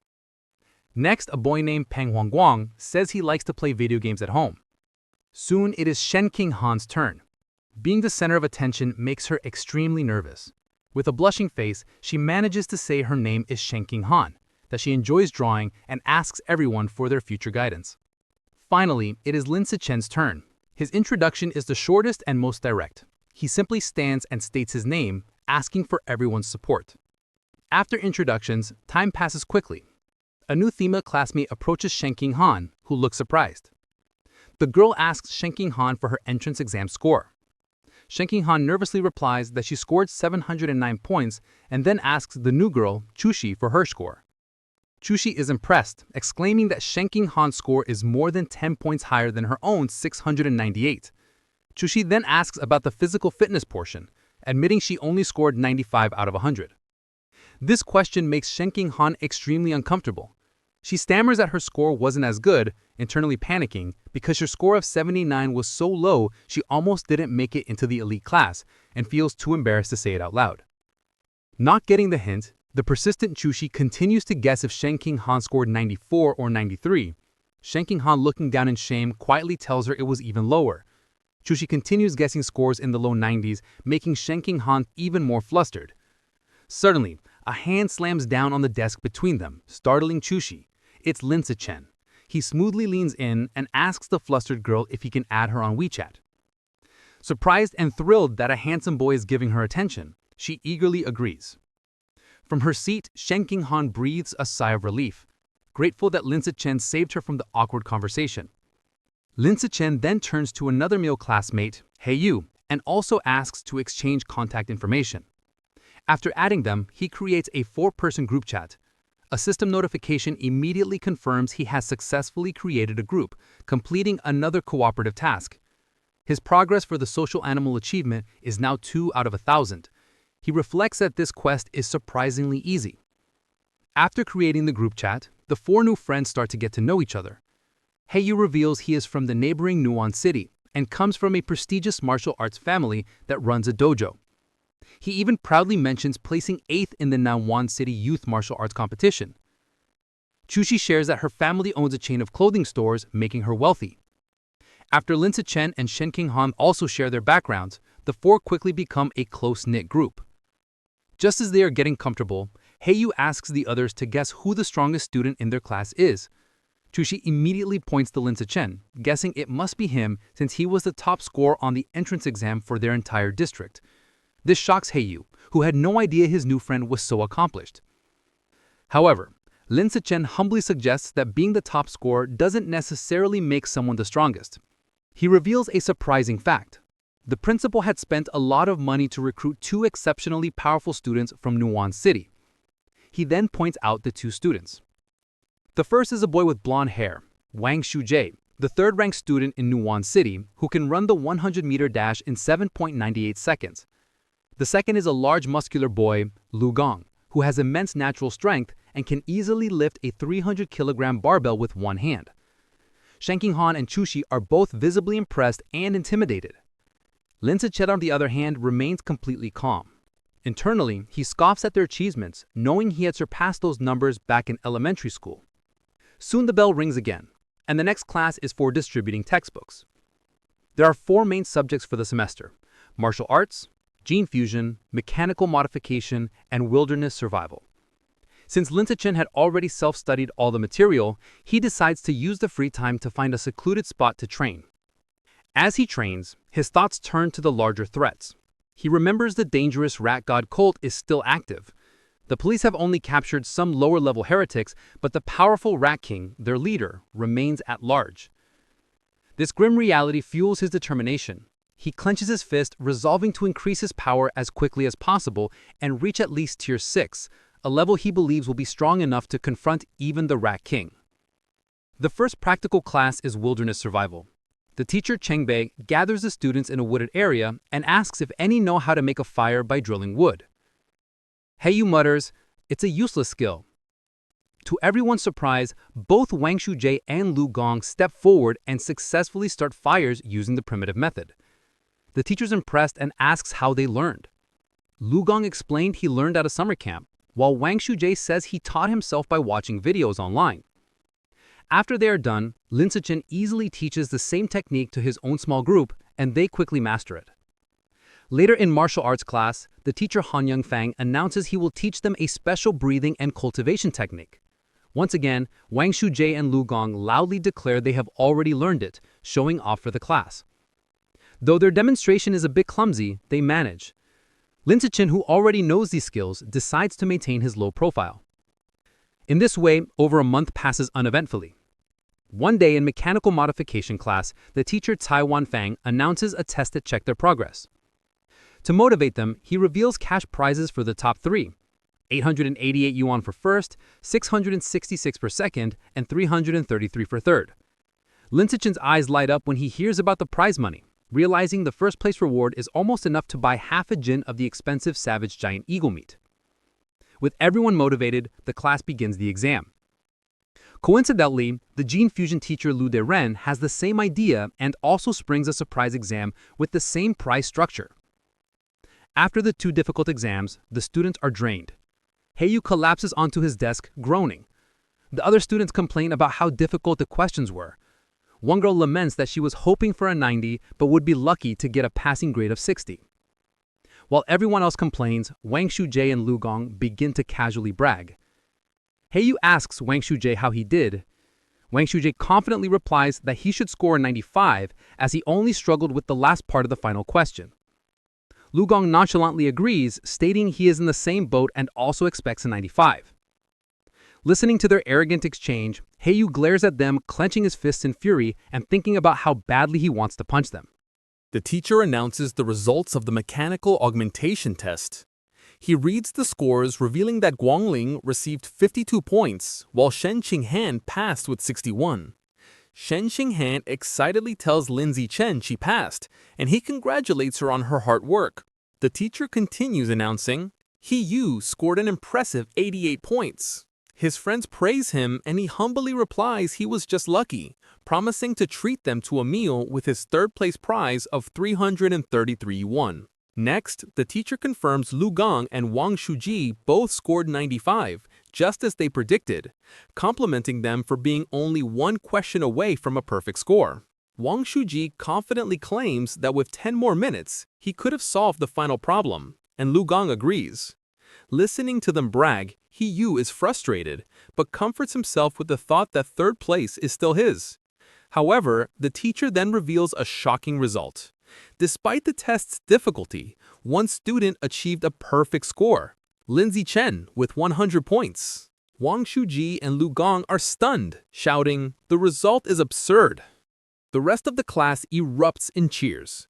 Even a defeated He Yu joins in, recognizing Lin Zichen is on another level. Shen Qinghan and Tu Shai celebrate his victory as the glory of Shanghai. Ignoring the praise, Lin Zichen's focus is on the prize. He raises his hand and asks teacher Saiwan Fei when the 888 yuan prize for first place will be distributed. The teacher promises to send it later, internally finding Lin Zichen's intense focus on money strange. An hour later, the gene fusion exam results are announced. The teacher, Liu Deren, reads the scores. This time, the Nuan duo did not perform as well. Lu Gong scored 81 and Wang Shuji 83. Though still good scores, they are clearly disappointed. In contrast, Shen Qinghan achieves an excellent 78, placing her in the top 5, and she celebrates with Tu Shai. To the shock of his classmates, Lin Zichen once again secures a perfect score, effortlessly winning another prize. This second crushing victory deals a huge blow to the confidence of He Yu, Wang Shuji, and Lu Gong, who are left demoralized. Unable to accept their defeat, Wang Shuji and Lu Gong question how anyone could get full marks on such a difficult test, openly suggesting Lin Zichen must have known the answers in advance. The teacher, Liu Deren, immediately shuts down their accusation, stating firmly that it is impossible. He explains that he personally designed every question, and the answers are not available online, making cheating impossible. The two are left speechless. Their classmates are not so kind. He Yu and Chu Shai laugh, mocking Wang Shuji and Lu Gong for being sore losers. They call them a disgrace to Nuan City, and Chu Shai adds that uncultured, ugly people always cause the most trouble. After lunch, the practical exam for wilderness survival begins. The teacher, Cheng Bei, explains the rewards are the same, with cash prizes for the top 3. The exam has 3 parts: climbing, swimming, and making fire by friction. Having been beaten in the academic tests, Wang Shuji tells Lu Gong they must redeem themselves in the practical exams. Lu Gong agrees, and both glare at Lin Zichen, vowing to crush him and wash away their shame. The exam begins with climbing, where speed determines the winner. As expected, Lin Zichen's superior physical abilities allow him to easily dominate. He scales the rock wall with incredible speed, leaving the Nuan duo far behind to secure first place. The tree climbing event ends the same way. Lin Zichen again takes first while a defeated Wang Shuji complains he couldn't even see his shadow. While Lindsay Chen excels, he notes his real concern is for Shin Ching-han. As he expected, she struggles with the climbing and finishes last. However, he isn't worried, knowing her true talent is in the water and confident she will regain her confidence during the swimming segment. Next is the fire starting segment. With his eyes on the prize money, Lindsay Chen knows he must continue to crush the Nuan duo. He starts the task with intense focus and speed, successfully creating a fire in just 58 seconds. Wang Shuji and Lu Gong watch in utter disbelief, wondering how he can be so fast at everything. Bewildered by his insane hand speed, the final part of the wilderness survival exam was swimming. This time, it was Shen Qinghan's turn to shine. Tapping into her natural affinity for water, she swam with incredible speed, easily crushing the Nuan duo and delivering another heavy blow to their shattered confidence. Wang Shuji was left in disbelief, unable to understand how Shen Qinghan could suddenly exhibit such explosive power in the water, concluding he must be hallucinating. After the exam, a defeated Wang Shuji and Lu Gong were completely silent for a long time. However, their silence only lasted through lunch. In the afternoon, the final exam for martial arts began. The teacher, Hong Yuan Feng, announced that it was time to test their progress with a sparring competition. The top 3 would receive prizes, motivating the class. For Wang Shuji and Lu Gong, this reignited their hope. Filled with determination, they resolved to reclaim their pride. They reasoned this was martial arts class, where physical fitness and combat technique truly mattered. They believed if Lindsay Chen was weak in martial arts, his other scores were meaningless. Before sparring, the teacher had everyone do a physical test as a warm-up, measuring their 100-meter sprint, one-handed barbell lift, and vertical jump. Lindsay Chen, holding back to avoid being too flashy, still gave an incredible performance. He ran the 100-meter dash in 7.78 seconds and lifted a 330-kilogram barbell with one hand. His vertical jump was 2.18 meters. He easily took first in all 3 events, making sure to only slightly beat the Nuan duo. They were once again left in utter shock. Wang Shuji couldn't understand how Lindsay Chen could be faster, while Lu Gong was baffled by someone who didn't look muscular could be so strong. Trying to rally, Wang Shuji reminded Lu Gong that failing the physical test didn't mean they would lose in sparring, as real combat also required technique. They convinced themselves their superior technique gave them a chance. After the test, everyone moved to the dueling area for the sparring matches. Eager to complete his survival of the fittest achievement, Lindsay Chen stepped into the ring first. However, after his overwhelming display, no one dared to challenge him. Even Wang Shuji and Lu Gong held back to observe first. Seeing the stalemate, the teacher intervened. He called out a student named Liu and ordered him to spar with Lindsay Chen. The two faced off, but the match was over before it began. To save time, Lindsay Chen ended it instantly with a single devastating punch that sent Liu flying. He then speed ran through the rest of his opponents, taking down every student in the class with the same brutal efficiency. Watching this, Wang Shuji and Lu Gong are left in utter despair. Wang Shuji realizes with horror that Lindsay Chen is far stronger than they imagined, and probably wasn't going all out during the physical test. He wonders how anyone could compete with such a monster. Just as their spirits are crushed, Yu suddenly leaps into the ring shouting Lu Gong's name. He points at Lu Gong, declaring he's warmed up and at his peak, and challenges him to a fight, eager to vent his frustration. Lu Gong readily accepts. He reasons that while he may not be confident against Lindsay Chen, he can certainly defeat Yu and vows to flatten him in 30 seconds. With a battle cry, Yu rushes forward and the two clash in a fast exchange of blows. However, the fight is decided by the clear gap in their abilities. Lu Gang easily catches Yu's kick, uses his superior strength to swing him around, and then hurls him out of the ring. Yu crashes hard, defeated and vomiting. Standing victoriously, Lu Gang looks down at his defeated classmate. He offers a backhanded compliment, acknowledging Yu's physical technique is the best in their class, but smugly concluding that he is still better. After his victory, Lu Gang turns to see Lin Zichen approaching. Lin Zichen calmly issues a challenge for them to spar. Internally, he sees this as a perfect chance to make progress on his achievement quest. Fresh off his win and brimming with confidence, Lu Gang smirks and accepts, declaring he is not afraid. Lu Gang immediately goes on the offensive with a powerful punch. However, the gap in their abilities is apparent. Lin Zichen moves with blinding speed, effortlessly dodging the attack and leaving afterimages. Before Lu Gang can register what happened, Lin Zichen counters with a swift kick. The powerful blow connects squarely with Lu Gang's back, and he is sent flying out of the ring defeated in a single blow. With both Nuan Duel members utterly defeated, the other students begin to taunt the last one standing. They shout at Wang Shuji, asking him if he's going to avenge his fallen bro, and telling him the pride of Nuan now rests entirely on his shoulders. They jeer, telling him not to chicken out. Annoyed, Wang Shuji snaps at the crowd to shut up, claiming he was already planning to fight. He rushes into the ring to face Lin Zichen. As he stands before his overwhelmingly powerful opponent, he steels his resolve, telling himself that what is meant to come will come, and he must find a way to defeat him. Determined to win, Wang Zhuji shouts that he's going all out and rushes at Lin Zichen with a furious attack. However, his effort is futile. Lin Zichen effortlessly stops the punch with one hand and counters with a single devastating blow that sends Wang Zhuji flying upside down.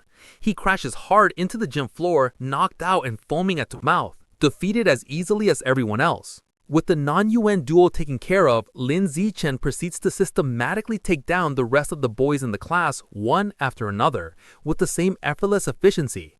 After defeating all the male students, he checks his system. He notes that according to the survival of the fittest achievement rules, defeating the same person multiple times only counts once. This means his only remaining opponents in the class are the girls. He wonders if any of them will even be willing to spar with him. To his complete surprise, the girls are more than willing.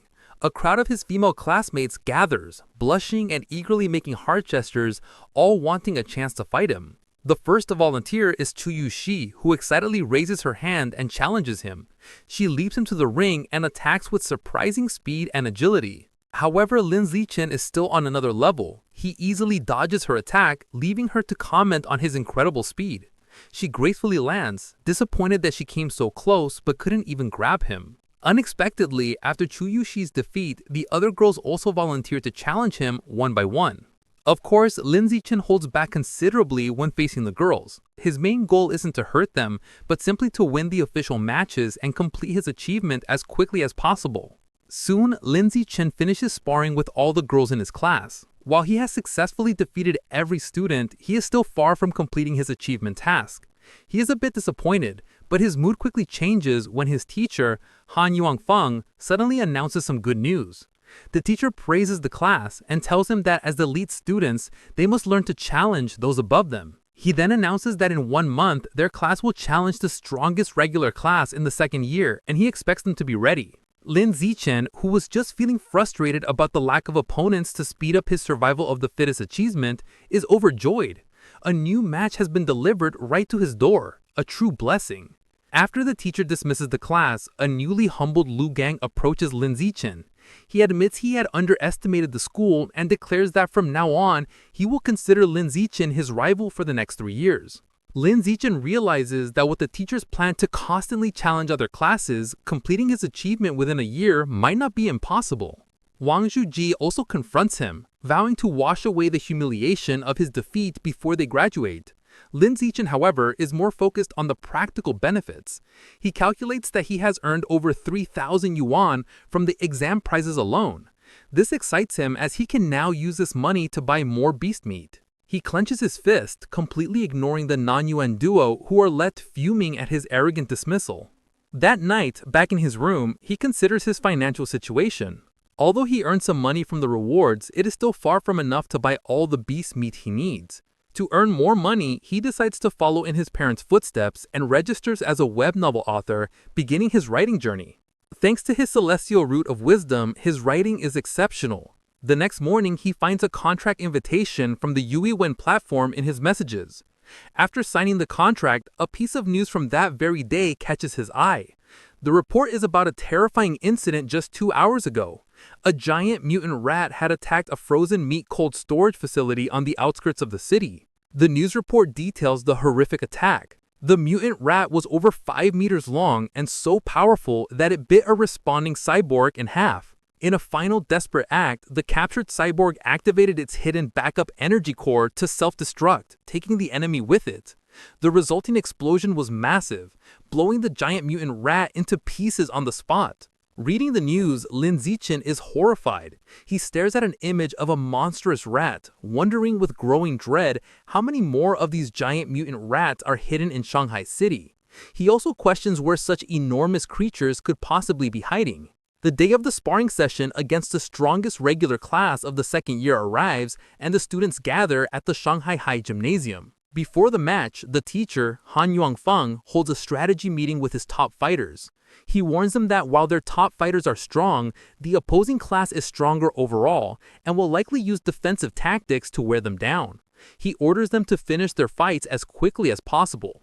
The moment the meeting is over, Lin Zichen rushes towards the ring. Eager to defeat as many new opponents as possible to complete his survival of the fittest achievement, he volunteers to go first. His opponent, a tall girl with long blonde hair from the second year, steps into the ring. Seeing who she's up against, she immediately complains to her teacher, pointing out that the elite class has sent their strongest fighter out first. She claims she is the weakest student in her own class, and questions how she is supposed to fight him. Hearing this, teacher Han Yuanfeng storms over to the opposing teacher, an older man he calls Brother Feng. He angrily accuses him of breaking the unspoken rules of class sparring, which dictate that the weakest students should fight first. He demands to know why the other teacher sent his strongest student to fight in the first match. To settle the dispute, teacher Han Yuanfeng orders Lin Zichen down from the stage, telling him he can go later and let the weaker students go first. Lin Zichen reluctantly agrees and steps down. The teacher then points to Zhang Yijia and tells her to go first, but she's caught off guard and protests that she isn't ready. Seeing an opportunity, Shan Qinghan steps forward. She volunteers to fight, telling teacher Han Yuanfeng that since she is the weakest, she should be the one to go first. Shan Qinghan nervously enters the ring to face the tall blonde girl, clearly intimidated. From the sidelines, her classmates, including Chu Yuxi and He Yu, begin to cheer loudly, shouting encouragement for their friend, Han Han. However, the sudden pressure only makes Shang Qinghan even more nervous. The match begins, and the blonde girl immediately attacks with a powerful punch, which Shang Qinghan manages to block. Despite being outmatched, Shang Qinghan is determined. She knows she can't win, but resolves to hold on for as long as possible, adopting a purely defensive strategy to drain her opponent's stamina. Her plan proves surprisingly effective. 3 minutes later, the blonde girl is breathing heavily. Surprised by Shan Qinghan's endurance, she realizes that if the fight continues, she will run out of stamina, and decides she must finish the match quickly. She rushes forward with the final decisive punch. The blow lands and Shan Qinghan is knocked to the ground, defeated. As she gets back up to her feet, she is visibly embarrassed. The teacher, Han Yuanfeng, praises her performance. He gives her a thumbs up, telling her she did great, and that her defensive strategy was very smart. Lin Zichen also comforts her. He pats her head gently, telling her she did well, lasting over 3 minutes against a senior with an extra year of training, and that she has made big progress. Reassured, she looks up at him with a happy smile. Following Shan Qinghan's defeat, another female classmate from the elite class steps into the ring. Seeing that her senior opponent is running out of stamina after the previous match, she sees an opportunity and rushes in to attack. She throws a powerful kick, but the more experienced senior easily dodges the blow and counters with a swift punch to the face. The brown-haired girl is quickly overpowered and pinned to the ground, where she cries out in pain and is forced to surrender. Standing over her defeated opponent, the senior mockingly asks if she was looking down on the regular class by charging in so recklessly. She continues to taunt the girl, telling her that while she may not have her talent, she has trained for a whole year longer. She dismisses her, telling her to come back and fight again after she's trained for another year. Just then, Chu Yuxi steps forward. Filled with determination, she declares that she will avenge Shan Qinghan and crush the senior. Chu Shi proves to be a formidable fighter. She easily defeats her senior opponent with a single powerful punch. From the sidelines, Shang Qinghan cheers enthusiastically, calling out how amazing Chu Shi was.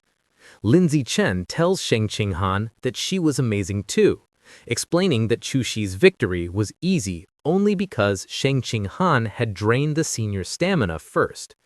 Sheng Qinghan smiles happily. 2 hours later, the sparring session continues and the elite class has evened the score. Teacher Han Yuanfeng approaches the second-year teacher, Brother Fan, and taunts him, pointing out that his class only has 4 fighters left and that he is confident his class will win the bet. However, he then turns to his students and warns them not to get complacent. He declares that the true strength of their class lies with their 4 top fighters, Lin Zichen, Wang Shuji, Lu Gang, and He Yu. The real showdown is just beginning. Following his teacher's declaration, He Yu is ordered to go up next. He cracks his knuckles with a determined look and enters the ring with a dramatic, ground-pounding pose. He strikes a fighting stance and theatrically asks his senior opponent if he is prepared to face his fists, which he claims are thirsty for battle. The senior, a boy with brown hair, smirks and tells He Yu not to be so childish and overly dramatic. Annoyed, He Yu immediately attacks with a swift kick, sending the senior crashing to the ground in defeat. Standing over his fallen opponent, He Yu mocks him, questioning where he got the confidence to act so tough with such a low skill level, calling him trash. Just as He Yu celebrates his victory, another more formidable senior with purple-tinged hair stomps into the ring. He glares at He Yu, calling him arrogant for his taunts. The senior immediately lunges with a powerful punch, vowing to teach his junior opponent some intensity. To the senior's shock, He Yu moves with incredible speed, effortlessly dodging the attack. He Yu then counters with a powerful kick that sends the senior flying, knocking him out.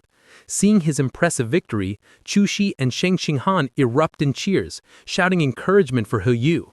Fueled by his success, He Yu goes on an incredible winning streak, defeating several more opponents in quick succession. After taking down 5 consecutive fighters, He Yu stands exhausted, breathing heavily. Despite his fatigue, he puts on a brave face and defiantly shouts for the next opponent, boasting he can still take on 10 more. However, it's clear he's running out of stamina. His impressive run ends when he is defeated by his 6th opponent. With He Yu eliminated, the situation looks dire for the elite class. They are now down to their last 3 fighters, while the second-year class still has 13 members remaining. Wang Shuji is next. He unleashes his full power, going on an incredible winning streak and single-handedly defeating 10 opponents in a flurry of furious kicks and punches. However, the long series of battles takes its toll. During his 11th match, Wang Shuji finally runs out of stamina and is defeated. Following him is Lu Gang, who quickly dispatches 2 more of the opposing team's top fighters in less than 10 minutes. With their opponents now down to their last fighter, teacher Han Yuanfeng smugly suggests that the second-year teacher, Brother Fan, should just surrender. Brother Fan, however, remains unfazed. He smirks and calls forth his final student, Wang Jinshi, telling him that it is his turn. A new challenger steps forward, an enormous, overweight student who towers over Lu Gang. Despite his opponent's intimidating size, Lu Gang is not impressed, dismissing him as just a slightly larger fatty. He rushes into attack, confident he can beat him. He lands a powerful punch on Wang Jinshi's massive belly, but to his shock, the blow has no effect. He feels as if he just punched solid rubber. He tries again, unleashing a rapid barrage of punches, but all his attacks are harmlessly absorbed by his opponent's thick layer of fat. Soon, Lu Wang is left panting and exhausted, realizing his attacks are useless. His opponent, who has not moved an inch, looks down at him with a calm expression. He asks if Lu Gang is finished, because now it is his turn. Before Lu Gang can react, Wang Jinshi grabs him by the neck with incredible strength. With a single effortless motion, he throws Lu Gang out of the ring, securing the victory and leaving the elite class with only 1 fighter remaining. Stunned by such a powerful fighter, teacher Han Yuanfeng exclaims that he doesn't remember the second-year class having such a strong student. The opposing teacher, Brother Fan, smirks and explains that Wang Jinshi is a new transfer student who just arrived this semester. He then smugly reminds teacher Han Yuanfeng about their bet, telling him it looks like he is going to lose and will have to buy dinner for the entire opposing class. Realizing he has been tricked by his rival's secret weapon, teacher Han Yuanfeng clenches his fist in frustration, worried that not even Lin Zichen can defeat this monster. Despite his doubts, he puts on a brave face for his last student. He places a hand on Lin Zichen's shoulder and tells him it's his turn, encouraging him to just do his best and not worry too much about winning, as the experience will be valuable. Lin Zichen simply smiles and reassures his teacher that he will win, leaving the man speechless. As Lin Zichen steps into the ring, Wang Jinshi looks down at him, unimpressed. He dismisses his opponent as looking rather weak to be his class's final ace. From the sidelines, Sheng Qinghan, Chu Shi, and the other girls from the elite class shout insults at Wang Jinshi, calling him an arrogant fatty and cheering for Lin Zichen to teach the dead pig a lesson. Annoyed by the taunts, Wang Jinshi decides to offer a handicap. He tells Lin Zichen he will stand still and allow him 10 free hits. He explains that he doesn't want Lin Zichen and his little fangirls to complain later that he was just bullying a smaller opponent. Lin Zichen happily accepts the offer. Wang Jinshi tells him to come at him with his full power. Without hesitation, Lin Zichen unleashes a single devastating punch to his opponent's massive stomach. The force of the blow is so immense that it sends the enormous Wang Jinshi spinning through the air before he crashes hard on the floor, knocked out cold. Both classes are left in stunned silence, which is quickly broken by a massive tearful cheer from the elite class as they celebrate Lin Zichen's incredible victory. A few moments later, Wang Jinshi slowly begins to regain consciousness. Completely disoriented, he groggily wonders where he is and what just happened, muttering that the outcome was completely illogical and unscientific. After Lin Zichen's victory, the second-year teacher approaches Yao Yuanfeng, the elite class's teacher. He remarks on how powerful Lin Zichen was, comparing his one-punch victory over Wang Jinshi to a former prodigy named Wu Ancheng. Yao Yuanfeng replies that while Lin Zichen is strong, he isn't at Wu Ancheng's level yet, explaining that Wu Ancheng was a monster who terrified the principal as a first year.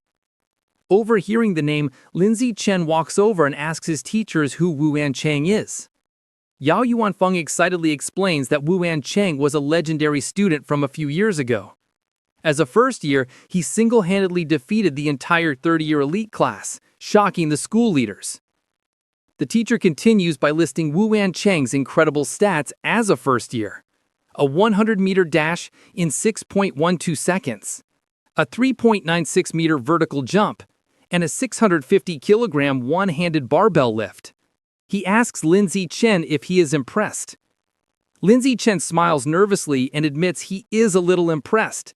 However, he internally thinks Wu Ancheng's feats were only on par with the strength he possessed during his 6th grade summer vacation. That night, the class celebrates their victory at a restaurant. Teacher Yao Yuanfeng holds up a soda for a toast. He joyfully announces that because Lin Zichen secured their win, the second-year teacher had to honor their bet and pay for everyone's feast. The entire class raises their glasses, cheering for Lin Zichen's performance. During dinner, Lin Zichen is surrounded by his classmates, including He Yu and Chu Shi, now famous in school. They're all eager to know his training secrets and add him on WeChat. Lin Zichen finds this new attention a bit strange. Amidst the chaos, he observes that Sheng Qinghan hasn't changed. Worried he won't be able to eat, she quietly puts food on his plate. During the celebration, Sheng Qinghan suddenly gets a shocked expression. Looking flustered, she quickly tells Lin Zichen she needs to go to the restroom and rushes away. As she leaves, Lin Zichen notes that while some things change, her urge to pee when nervous or excited has remained the same. In the restroom, 2 of their female classmates are gossiping. One complains about how Sheng Qinghan fawns over Lin Zichen like a maid, always pouring his drinks and peeling his shrimp. The other agrees, questioning how someone with Sheng Qinghan's lack of strength could have gotten into the elite class if not for being his sycophant. She cruelly adds that their relationship won't last as the difference in their abilities is destined to drive them apart. Unseen, Sheng Qinghan overhears their entire conversation and is visibly hurt. However, instead of hiding, she confronts them. With newfound determination, she firmly tells the startled girls that she is not a sycophant, she is his childhood friend. Later, that evening, as they walk home, Lin Zichen notices she seems dejected and asks if something is wrong. Looking down sadly, Shen Qinghan confides in Lin Zichen. She explains her mother always said she would grow out of wetting her pants. However, she reveals with frustration that even now she still has to wear diapers to bed every night. Looking up at him, she says she feels disabled, like she can't even control her own bladder. Lin Zichen looks at a distraught Shen Qinghan and firmly tells her she is not disabled. He gently places his hands on her shoulders to comfort her, explaining that her inability to control her bladder is actually a superpower that hasn't fully developed yet. Shen Qinghan looks up with wide, hopeful eyes, questioning if it's really a superpower. Lin Zichen confirms it is, telling her that her natural talent in the water is a manifestation of this power. Intrigued, Shen Qinghan asks if his own amazing abilities are also because he has a superpower. Lin Zichen confidently replies that yes, just like her, he also has a superpower. Excited by the idea, Shen Qinghan wonders what kind of power she might have. Lin Zichen reassures her it will definitely be a very powerful one. However, their path is blocked. A special team in protective gear is cordoning off a building, and an officer with a megaphone instructs the public to stay back while they exterminate rats. Their attention is drawn to the chaos inside. A man in an apron frantically swings a broom at a swarm of large rats, trying to fend off the exterminators. He screams at the officers to stop, pleading with them not to kill his brothers. His face twists in agony and rage as he continues to scream. Consumed by fury, the man charges at the officers, yelling that he will fight them to the death. Watching the scene, Shen Qinghan asks Lin Zichen if the man has gone crazy. Lin Zichen agrees, suggesting he might be mentally ill, though he finds the situation pitiful. He tells her that's just how people are, and that they should go home. Later that night, at Lin Zichen's house, he and his parents are watching a troubling news report. The anchor announces that a young female teacher went missing last week and is still not found. His mother, Jiang Wangxin, expresses her alarm, noting that this is the fourth young woman to disappear this month. His father, Lin Yan, corrects her, stating, "It is the fifth." The report continues, showing photos of the missing women, all young and attractive. It issues a public warning for young women to avoid going out alone at night. Worried, Jiang Wangxin tells her son he must not let Shen Qinghan go anywhere by herself. Lin Zichen smiles and promises to look after her. Meanwhile, at a police security office in Shanghai City, the man from the market has been taken into custody. A doctor in a lab coat is speaking with a police officer. The officer asks for the doctor's opinion, wondering if the man is mentally ill. The doctor replies he isn't certain, explaining that he has tried to communicate with the suspect, but the man has remained completely silent. The officer finds this strange, saying the man was screaming non-stop at the market earlier. Suddenly, the officer's eyes widen with a terrifying realization. Both he and the doctor whip their heads around to look at the man who is now hunched over, surrounded by a dark, menacing aura. Before their horrified eyes, the man begins to transform, mutating into a giant, aberrant rat. As the creature grows, the terrified officer screams into his radio, frantically calling for backup and requesting a cyborg team, yelling that the person in the interrogation room is turning into a giant aberrant beast. The giant aberrant rat rampages. A police squad opens fire, but the bullets barely slow it down. As the officers retreat, a female officer reports that headquarters confirmed all cyborgs are deployed on other missions. The director adds grimly that support won't arrive for 10 minutes, and their ammunition won't last that long. Realizing they can't fight it head-on, the director orders his team to their car. Their new plan is to lure the monster into the suburbs to buy time. The female officer jumps into a police van and starts the engine, while another officer braces himself inside. They speed through the city with the giant rat in hot pursuit, leaping between buildings. The female officer urges them to go faster to give the cyborgs more time. The van races up a mountain road and into a tunnel, but the beast is relentless. It closes a distance with a terrifying roar, its massive tooth-filled maw open. The monster slams into the back of the van, causing it to lose control, flip violently through the air, and crash. Inside the overturned van, the female officer hangs upside down, injured. With a look of despair, she thinks that in the end, they still couldn't make it. Just as a giant aberrant rat roars in triumph over the wrecked van, a massive explosion engulfs it. Help has arrived. A female cyborg with short purple hair and sleek armor. Hovering in the air, she locks on and unleashes a barrage of powerful purple missiles. The projectiles slam into the monster, creating a series of fiery explosions as she gives the command to kill. After the smoke clears, the cyborg lands on the crater-filled road. She finds a large tunnel and realizes the rat escaped by digging its way out, noting the beast seemed to be getting smarter. However, she sees shredded flesh and blood on the ground, and concludes the creature is seriously injured and couldn't have gotten far. She decides she has a good chance to track it down. The scene shifts to the city skyline at 3 a.m. In his room, Lingzi Chen is at his computer, not training, but writing. He reflects on his progress as a web novel author. He has written daily for over half a month, and his novel is now nearly 200,000 words. More importantly, his paid income has already surpassed 10,000 yuan. When he thinks about the novel's future potential, noting it is still in the new book period, he eagerly wonders how much money he will make once it is officially launched. Too excited about his novel's income to sleep, Lingzi Chen decides to train. He finds a deserted, unsupervised alley to test his recent efforts. As he practices, he's pleased with his progress. His 100-meter sprint time has dropped to an incredible 3.43 seconds, and his vertical jump has reached 7.22 meters. He feels that if he continues improving at this rate, he will eventually achieve a saintly body. His training is interrupted by an unsettling gnawing sound. He turns and sees a shadowy figure hunched in a dark corner. The figure is a grotesque mouse-like creature, a mouse man. It is chewing on a human arm. Noticing Lingzi Chen, the creature begs for its life, pleading for forgiveness and explaining it was just too hungry. It strangely promises that once full, it will come and pay its respects every year. Lingzi Chen stares in horror, recognizing the creature as a mouse man. He immediately connects his sight to the news report about the giant mutant rat that escaped. He wonders with dawning dread if this creature is that same beast, now in a more humanoid but no less monstrous form. Realizing the extreme danger, Lingzi Chen decides he must inform the police. However, as he turns to leave, the mouse man panics, thinking it is its next meal. It stammers that it doesn't have to eat him and can go find others to devour instead. Before Lingzi Chen can react, the creature springs into action. It leaps off the alley walls with blinding speed, ricocheting from side to side in a series of lightning-fast jumps.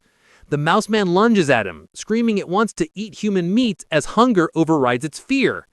The attack is so fast that Lingzi Chen realizes there's no time to dodge. With no other option, he faces the monster head-on. As the creature closes in, Lingzi Chen meets its charge with a single devastating kick to its jaw. The impact sends the mouse man spinning through the air before it crashes hard onto the ground. The beast struggles to its feet, clutching its bleeding chest. It stares at Lingzi Chen in disbelief, wondering how a weak-looking student could possess such overwhelming strength. Stunned and injured, the mouse man stares back at Lingzi Chen, shocked by his unexpected power. Before it can recover, a rock suddenly flies through the air and slams into its head. Seizing the advantage, Lingzi Chen gives the monster no chance to retaliate. He unleashes a furious storm of rocks, throwing them with incredible speed and precision. The mouse man is completely overwhelmed by the relentless assault, unable to defend itself as the rocks pummel its body. After a few moments, the onslaught stops. Lingzi Chen stands at the end of the alley, breathing heavily. He watches the spot where the creature fell, noticing it is no longer moving. He approaches cautiously and finds his attack was more devastating than he imagined. The mouse man is obliterated, reduced to a steaming pile of skeletal remains. Wondering if the creature was truly dead, Lingzi Chen touches the pile of bones. A surge of blue energy flows into him, and a system notification confirms he has devoured a trace of the giant mutant rat's life source, increasing his codex progress to 7%. He is disappointed to only absorb 2% this time compared to the 5% from the scorched corpse. He theorizes the difference is due to the varying amount of Rat King gene each heretic had consumed. Realizing it is nearly morning and unsafe to stay, he heads home. Moments after he leaves, the purple-haired female cyborg lands in the empty alley. She stands over the steaming bones, wondering who could have killed the rat man. The scene shifts to a dark building where a sinister ritual is happening. A hooded cultist carries an unconscious woman to a large glowing red summoning circle. He places her in the center and kneels, offering her to his lord rat god to enjoy. From the darkness, menacing multi-lensed red eyes glare back. A deep, angry voice questions why there is only one woman, accusing the cultist of trying to starve it. The voice complains the offering isn't even a mouthful, and threatens to make the cultist part of the sacrifice. The cultist prostrates himself in terror, desperately begging to explain. Still on the floor, the terrified cultist explains that young women have become cautious lately, rarely going out at night and always traveling in groups, making them hard to capture. The massive shadowy rat god looms over him. Its deep voice commands that if women are too difficult, he should catch young men instead. The cultist immediately agrees. Suddenly, a large bloody chunk of raw meat is thrown onto the floor. The cultist greedily grabs it and begins to devour it raw, thanking his lord rat god for the blessing. As he eats, the ritual reaches its gruesome climax. Massive red tentacles emerge from the summoning circle, wrapping around the unconscious woman and lifting her into the air. The monstrous multi-eyed raw of the rat god opens wide and devours her whole. Sounds of chewing and crunching echo through the building. After its meal, the Lord Rat God gives one final chilling order. It tells the cultists not to capture ordinary people next time, complaining their meat is too bitter. The entity declares it wants to eat nobles who live in luxury, believing their meat will be more tender. To help Shen Xinghan improve her martial arts grades, Lin Zichen holds special training sessions with her at her house. During one session, he acts as her personal coach, correcting her form. He adjusts her arm, stance, and shoulders, explaining how to generate more power and maintain better balance. Once her posture is corrected, he tells her to attack him with her full strength. She lunges at him with a determined punch. Lin Zichen easily catches her fist and praises her for the precise angle and improved power. He also catches her follow-up kick, pointing out a flaw in her form and demonstrating the correct technique by physically moving her leg into the proper position. After the intense session, an exhausted and sweaty Shen Xinghan collapses onto the floor. She catches her breath, telling him that even though she is exhausted, she can feel her martial arts strength has genuinely improved. Still kneeling on the floor, a motivated Shen Xinghan tells Lin Zichen that training 3 times a week isn't enough and asks if they can do it every day. Lin Zichen tells her that isn't necessary, explaining her body couldn't handle a high-intensity regimen. Shen Xinghan agrees and decides to stick with their current schedule. Just then, Lin Zichen's phone buzzes. As he takes it out, Shen Xinghan leans in curiously, asking if it's a special news report. He looks at the screen and sees 2 major headlines. The first announces that the Jin Corporation will provide free treatment for former mechanical prodigy girls left disabled by early mechanical modifications. The second, more shocking report reveals a genius from Beijing University has successfully fused with the 1,000-threaded spider beast gene, breaking the record for the youngest person to undergo a dual gene fusion. Lin Zichen's eyes widen as he reads the second story, immediately realizing this genius must be the same prodigy from the capital he has been competing with for years. Most people cannot undergo gene fusion until adulthood, as the younger body can't withstand the backlash from beast genes and risks severe mutation. However, this prodigy has now successfully undergone a second gene fusion at the young age of 18. Lin Zichen is left to ponder the prodigy's incredible physical talent and wonder if gene fusion is indeed the best path to power. At his house, Lin Zichen is busy with his new career as a web novel author.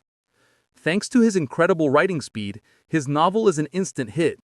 The comment section is filled with readers amazed by his output, with one calling him a tentacle monster for posting 50,000 words on the first day.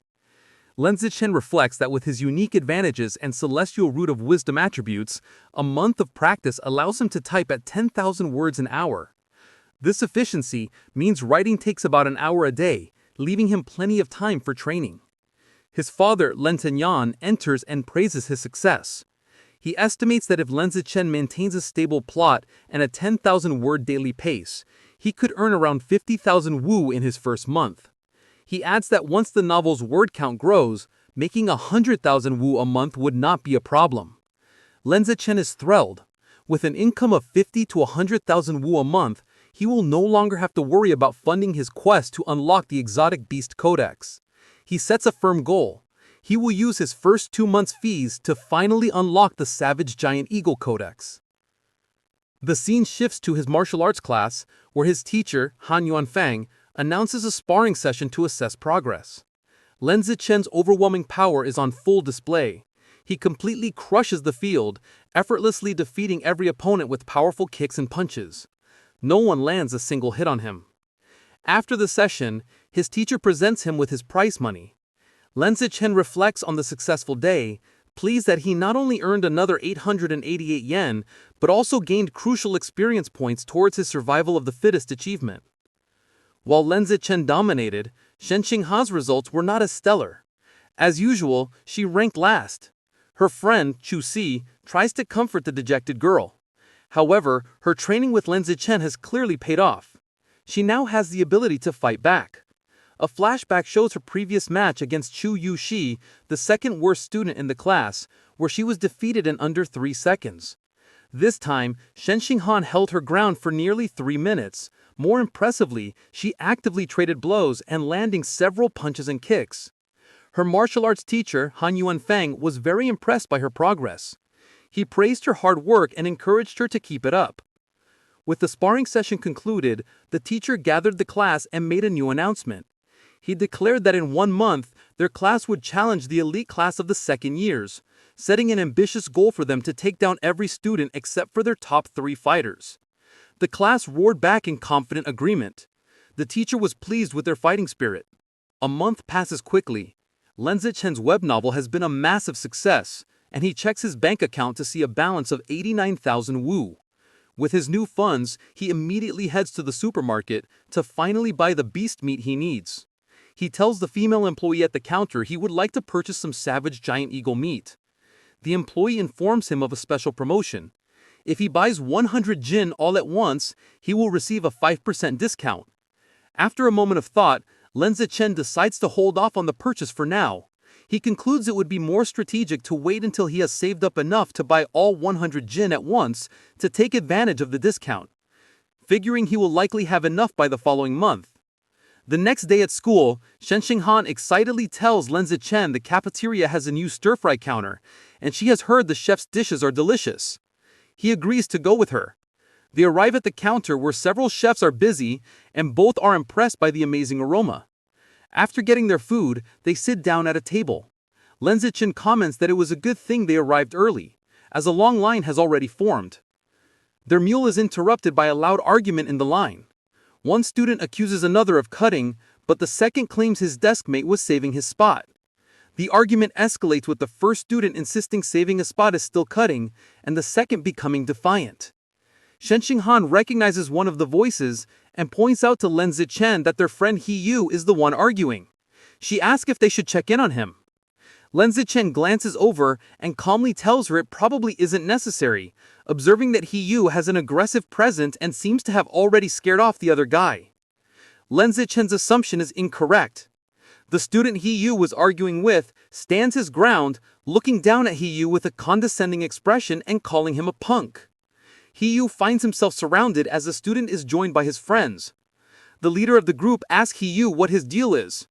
One of the other bullies smugly states they have no deal, they are simply cutting in. Enraged, He Yu yells at them to get to the back of the line.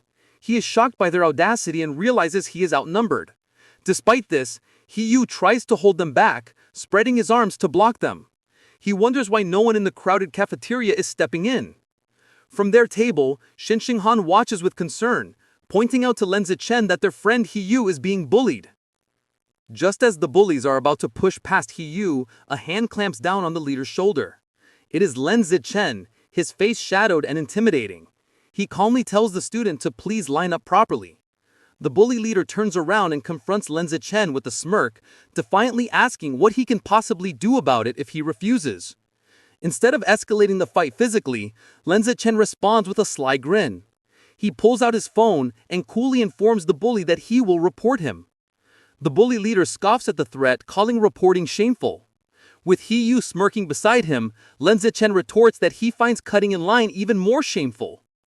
Unwilling to be reported, the group of bullies gives up and walks away in frustration.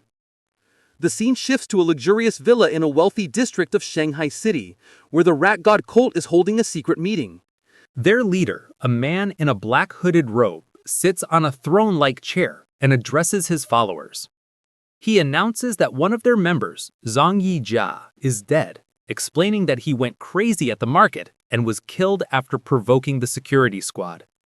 Another cultist mutters that it is good riddance. The leader then introduces a new young man who will be taking Zhang Yijia's place. He relays a new chilling order from their Lord Rat God. From now on, they must only capture and sacrifice noble elites, as their god finds ordinary people too bitter. This new directive causes concern. Two members speak up, arguing that capturing nobles is too risky. They reason that while a missing ordinary person might be overlooked, a missing noble would cause serious trouble. The cult leader suggests they target the sons of rich but powerless merchants to lower the risk. He then turns his attention back to the newcomer. He instructs him that as he is new, he should not go after nobles yet. Instead, he is to practice by capturing a handsome young man as a sacrifice to one of the rat god's subordinates. The newcomer, his face hidden in the shadows of his hood, confidently accepts the mission, promising he will not just find any handsome man, but will offer the most handsome man in the entire city to the divine child. In the classroom, He Yu is still fuming about the cafeteria. He tells Lin Zichen he investigated the students who cut in line and discovered they are from class 3 of the second year, the same top honors class they are scheduled to challenge. He can't believe students from an elite class could be so rude. Leaning against the lockers, Lin Zichen looks at his phone and remarks that good grades don't mean a person has good manners. His expression shifts as a news alert catches his eye.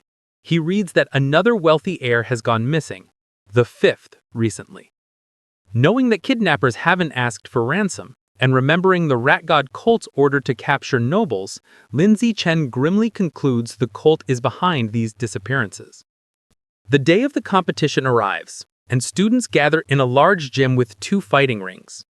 Tension between the classes is high as the students who bullied He Yu glare at him, and He Yu makes a defiant gesture in return. After both classes warm up, the sparring matches begin. Just as she did last time, Shen Qinghan takes the first fight. Her opponent, a senior from the honors class, immediately attacks with a fierce kick. Shen Qinghan blocks the strike, but the senior's power is too great. Her defense is broken and she is knocked to the ground, defeated. The senior is formidable, as other first-year girls, including Chu Shi, are also swiftly defeated one by one without landing a single hit. The first-year losing streak is broken when a muscular short-haired girl defeats the senior with a powerful kick. However, this victory is short-lived. The next senior, a girl with long red hair, immediately seizes control. She is an overwhelming opponent, defeating 9 first-year students in a row in less than 10 minutes, including 3 boys.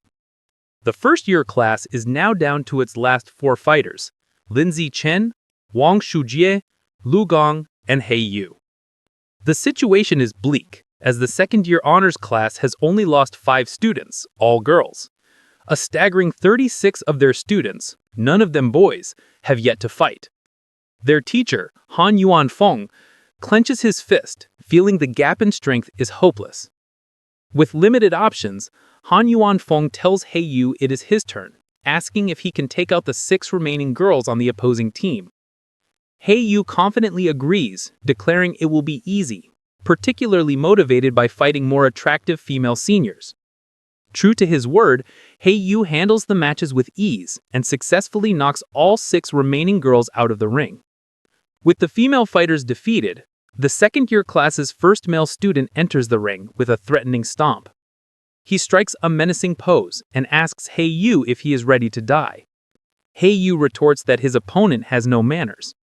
Recognizing the student as a bully from the cafeteria, He Yu believes he's a pushover and sees a perfect chance for revenge. He Yu's confidence is misplaced as the bully rushes him with surprising speed. Before He Yu can react, the senior lands a powerful punch to his stomach. He Yu collapses to his knees stunned. The bully taunts him for being weak and tells him to admit defeat. Enraged, Yu struggles to his feet and throws a punch, but his opponent easily dodges and counters with a swift kick that sends Yu flying out of the ring, defeated. Lying on the ground, Yu realizes with pain that his opponent's strength is far from the lowest among the boys, and curses himself for letting his guard down. Having defeated Yu, the senior bully turns to Lin Zichen, who is standing by the ring. He mockingly asks if Lin Zichen still wants to medal and challenges him to a fight. Lin Zichen gracefully leaps into the ring, internally noting that he was hoping for this chance. His classmates erupt in cheers, shouting for their brother Chen to crush his opponent and avenge Yu's humiliation. The match begins, and the bully Chi Wei rushes at Lin Zichen with a high kick. Lin Zichen, however, is unfazed. He effortlessly blocks the kick with one hand, then grabs Chi Wei's leg and slams him headfirst into the ring floor with incredible force. The impact knocks Chi Wei out cold. Lin Zichen stands over him for a moment, before casually kicking his unconscious body out of the ring. The second-tier students are in stunned disbelief. One points out that Chi Wei is one of the top 5 strongest fighters in their class, yet he was taken out instantly. They can't comprehend how a junior could be so powerful. Watching from the sidelines, their teacher Han Yuan Feng concludes that Lin Zichen must be hiding a great deal of his true power. Lu Gong and Wang Shujie are equally horrified, wondering if he is even human. Lin Zichen turns to the remaining second-year male students and calmly asks who's next. Their faces contort in fear, terrified by the display. 30 minutes later, the outcome is decided. All 29 remaining students from the second-year class lie defeated. Standing over the last opponent, Lin Zichen wonders about his progress towards his survival of the fittest achievement. A system notification informs him his total count of opponents eliminated is now 119 out of 1,000. He looks at the number with disappointment, realizing the progress is far too slow. He reflects that in every class sparring session, he is always the last to fight. He decides this slow pace cannot continue. Concluding his strength has far surpassed the high school level, he sees no reason to follow their rules anymore, and resolves to make the rules himself. The following Monday, a shocked shout is heard from the principal's office. Inside, the principal of Shanghai High stares at Lin Zichen in disbelief, asking if he truly wants to hold a personal challenge match with rewards. Lin Zichen confirms his request, boldly stating that he wants to challenge the entire school. In her office, the principal of Shanghai High presses her hand to her forehead. Bewildered, she asks Lin Zichen if he is serious about challenging the entire student body as a first year. He confirms his intentions and asks her to come to the gym, promising to prove he has the necessary strength. Later, they arrive at the empty gym. The principal crosses her arms and asks why she brought her there so late. As he removes his school jacket, revealing his muscular build, he confidently tells her he is there to show his true power. The principal, flustered, momentarily misinterprets his intentions and tries to stop him. However, Lin Zichen walks over to a heavy barbell and grips it. To her astonishment, he lifts the massive 700-kilogram barbell into the air with one hand, holding it effortlessly. The principal stands frozen in shock. It dawns on her what he meant by showing his power. She realizes his strength already surpasses that of the school's most legendary student, Wu Tiancheng, during his first year. Completely convinced, the principal gives Lin Zichen a thumbs up. She agrees to his request, promising to arrange an event for him to challenge the entire school. With a sheepish grin, he reminds her they must set up rewards, explaining that without prize money, no one would be motivated to challenge him. He then lays out his clever plan for the prizes. He suggests 2 types of rewards: a participation prize to encourage everyone, and a larger cumulative prize pool that grows with each challenger. Whoever defeats him wins the entire pool. If no one can beat him within the time limit, all the money will be his. The principal, intrigued, smiles and agrees. Lin Zichen makes one final request: to keep his true strength a secret for now. Otherwise, students might be too intimidated. She playfully pats his shoulder and agrees. Later in her office, she shows Lin Zichen the finalized plan. He confirms it is perfect, thanking her for her hard work. As they speak, 2 teachers, Yao Yuanfeng and Lu Duran, walk by. They are shocked to see the principal's unusually cheerful demeanor toward Lin Ziqin, wondering what is going on. Yao Yunfeng is bewildered, remarking internally how the principal, usually a stern-faced she-devil, is now smiling so pleasantly, completely misinterpreting the situation. At 2 o'clock in the afternoon, the student body gathers in the gym surrounding two large fighting rings where Lin Ziqin and the principal stand. The principal takes the microphone and begins the announcement. She introduces Lin Ziqin, details his recent victories, and explains the rules and prizes for his personal challenge against the entire school. The announcement causes an uproar. The crowd erupts in disbelief and mockery, with many shouting that the principal must have gone crazy. They are insulted by a first year's arrogance, questioning his confidence. One student angrily points out that defeating the second year's strongest class doesn't mean he can take on the third year's, while another calls him arrogant. Facing the hostile crowd, Lin Ziqin calmly announces that starting the next day, he will be in the gym for 2 hours every afternoon, welcoming challengers. Internally, he is pleased by their anger, thinking that with so many eager to fight, he has a good chance of completing his survival of the fittest quest early. The scene shifts to a bustling city street at night. A young man with blonde hair walks alone, sipping a drink. His walk is interrupted when two attractive women step in front of him and invite him to a bar. The blonde man looks at them with a cold expression and bluntly tells them to get lost. As they walk away, they mutter that he has no charm. The young man watches them go, annoyed, wondering if Shanghai City is always this lame. The blonde young man is a new member of the Rat God cult, struggling with his first mission. Looking down at the people, he complains that after searching for days, he hasn't found a single man attractive enough to be a worthy sacrifice. He is consumed by anxiety, picturing his cult leader and worrying how he'll be perceived if he fails. He fears failure will lead to being ostracized. He had considered kidnapping a male celebrity, but realized it was impossible, as they're constantly surrounded by bodyguards, and he lacks the power to overcome them. As he walks, the pressure mounts. His deadline is approaching fast, and he's growing desperate. Just as he's lost in thought, Lin Ziqin, out for a run in a tank top and shorts, sprints past him. The blonde man turns and his eyes widen. He is immediately struck by Lin Ziqin's appearance, thinking he has finally found an incredibly handsome man. He has found his target. The blonde cultist watches Lin Ziqin run, feeling triumphant relief. After searching for so long, he has found the perfect target without even trying. A wide, sinister grin spreads across his face as he confirms his decision. Lin Ziqin will be his sacrifice. He begins to follow his target, watching as Lin Ziqin turns down a deserted industrial alleyway. Seeing the secluded area, the cultist's face twists into a horrifying black-eyed grin. He knows this is the perfect opportunity. Deciding it is time to strike, he unleashes his power and undergoes a grotesque transformation, his body contorting into a monstrous beast with a massive tooth-filled maw. But just as the transformed cultist is about to attack, a brick comes flying out of nowhere and smashes directly into its head with a sickening, bloody impact. The transformed cultist stumbles, clutching its head in pain and confusion after being struck by the brick. From the shadows, Lin Ziqin emerges, holding the brick he just threw. He calmly remarks to himself that he didn't expect to find a rat person while out for a run, seeing it as a fortunate chance to increase the unlock progress for his guidebook. The monster trembles in terror, thinking that this human is horrifying and is speaking words it cannot comprehend. It feels incredibly unlucky to have run into him. Before it can react further, the monster collapses to the ground, dead. Lin Ziqin looks on in surprise, finding it hard to believe that he killed the creature just by picking up and throwing a single brick. He wonders how a follower of the Rat God cult could possibly be so weak.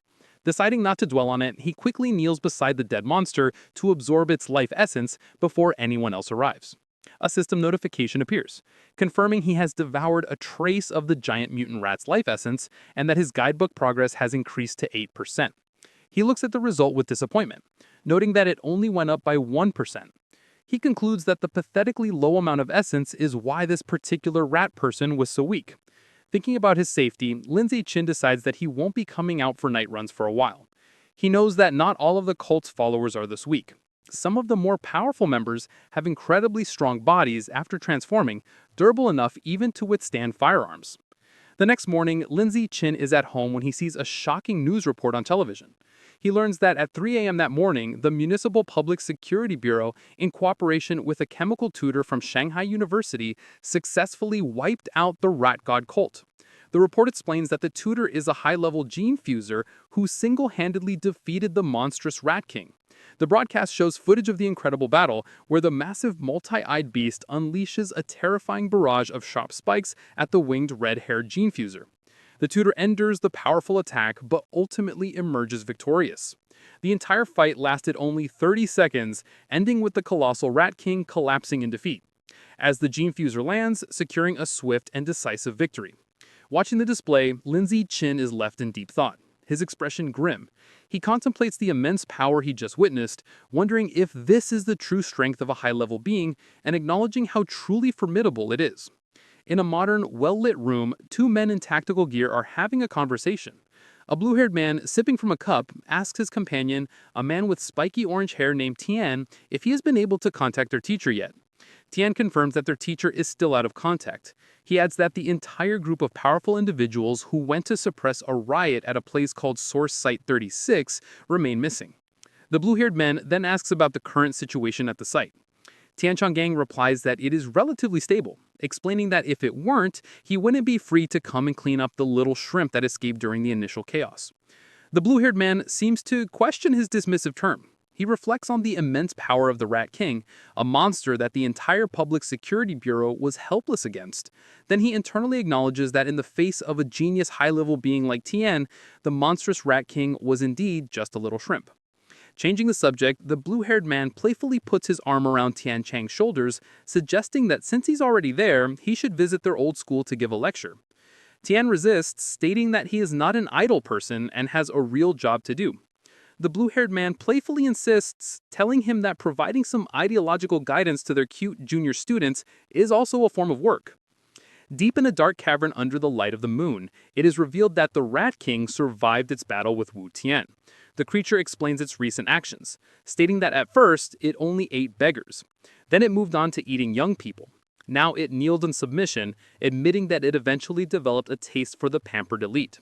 The Rat King is not alone. It prostrates itself before a new, far more terrifying monster, a colossal green-skinned being with glowing red eyes and immense power.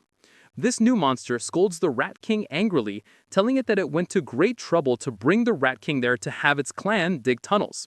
Instead, the Rat King went around eating people and caused a huge commotion that drew unwanted attention. The giant monster glares down and menacingly asks the Rat King if it believes it deserves to die for its failure. Terrified, the Rat King begs its master for another chance. The giant monster considers the plea and agrees that it can give the Rat King another chance, but it clarifies that there will be a price to pay. Without another word, the monster's clawed hand strikes the Rat King and a spray of blood fills the air. Deep in the cavern, the giant green monster continues punishing the Rat King. Having ripped out one of its eyes, the monster holds the bloody orb and remarks that while the sewer rat's eyes smell foul, they taste delicious. The monster then grabs the cowering Rat King, acknowledging its cleverness for hiding and sending a subordinate to pose as the Rat King to be defeated by the authorities. This reveals the creature Wu Tian fought was merely a decoy. However, the monster delivers a final chilling warning. If the Rat King fails to dig tunnels as commanded, it will still die. Meanwhile, back at Shanghai High, the day of Lin Ziqin's personal challenge has arrived. As he walks toward the gym, he's the subject of intense gossip. Students point him out as the arrogant first year who dared to challenge the entire school, with many eager to watch. Lin Ziqin, however, is focused on his phone, where he is looking at a wanted notice for the 9 fugitive members of the Rat God cult, noting the 500,000 won reward for their capture. He thinks of them as a walking fortune, but his practical nature takes over, and he reminds himself that if he ever encounters one, his first priority is to stay safe before thinking about the bounty. He arrives at the gym to find it packed with students surrounding the fighting rings, just as he had hoped. Looking at the sea of potential opponents, he knows the large turnout is not just due to his challenge, but also because of the final part of his plan, the participation prize. To motivate the crowd, Shen Qinghan stands on the sidelines with a megaphone, announcing that every participant will receive a lottery ticket for a chance to win generous prizes. The announcement works perfectly, and the male students erupt in excitement. They shout about the amazing prizes, including the latest game consoles and smartphones, though one boy is more interested in the possibility of touching Shen Qinghan's hand during the lottery. This same boy eagerly reaches forward to be the first volunteer. However, before he can finish speaking, a female student leaps over him, stepping on his head as she declares she will go first. This opens the floodgates, and a massive, chaotic crowd of female students rushes forward, trampling the boys as they all clamor for a chance to fight Lin Zixin. Soon, the fighting ring is filled with a large group of girls who have surrounded Lin Zixin, eagerly declaring they want to challenge him. The challenge, however, quickly becomes his female classmates fawning over him. One girl catches his arm, excitedly exclaiming how strong he feels, while another caresses his face, admiring how handsome he is. Completely surrounded, Lin Zixin thinks the situation has taken a strange turn. He feels reluctant to fight girls, but steels his resolve. Knowing that to complete his achievement, he has no other choice, he begins to concentrate his power. With a series of gentle but firm pushes, he sends the girls flying out of the ring one by one. Finally, he unleashes a wave of energy that repels them all at once, apologizing as they are cleared from the ring. After the chaos has settled, Lin Zixin checks his system. A notification shows his progress for the survival of the fittest achievement has now reached 309 out of 1,000. Despite being defeated, the female students are undeterred. One girl with pinkish hair eagerly raises her hand, shouting she wants to challenge him again. However, Lin Zixin stands firm and coldly announces that according to the rules, defeated challengers may not re-challenge. The girls are crestfallen, with one complaining about the unfair rule. A large muscular student and his friends step forward, and their leader cracks his knuckles, angrily declaring it is now his turn to teach the arrogant junior a lesson. This proves to be an empty threat. Lin Zixin effortlessly defeats opponent after opponent with single punches, and his system shows his survival of the fittest progress has climbed to 419 out of 1,000. Soon he stands triumphantly atop a massive pile of unconscious students and calmly asks, who is next? Just then, a new, more formidable challenger steps forward, declaring he is still there to fight. He leaps into the ring, and the other students immediately recognize him as Yan Shixuan, the overlord of the second year's top honors class. They begin to murmur, wondering who will win. The consensus is that Yan Shixuan has the advantage, recalling his legendary reputation for once defeating an entire class single-handedly, though he was eventually put in his place by a third-year instructor. Yan Shixuan lands in the ring and addresses Lin Zixin, telling him he was once arrogant just like him, but was taught a valuable lesson. He explains that he learned there is always someone stronger. He then launches into a condescending monologue, offering to teach Lin Zixin a life lesson. Completely ignoring the speech, Lin Zixin turns to the teacher and simply asks if he can begin. The flustered teacher quickly declares the start of the match. Before Yan Shixuan can finish his advice, Lin Zixin interrupts him with a single devastating kick that sends him flying across the ring. As Yan Shixuan crashes into the far wall, Lin Zixin casually puts a finger in his ear, remarking with relief that it is finally quiet. The students are left in stunned silence.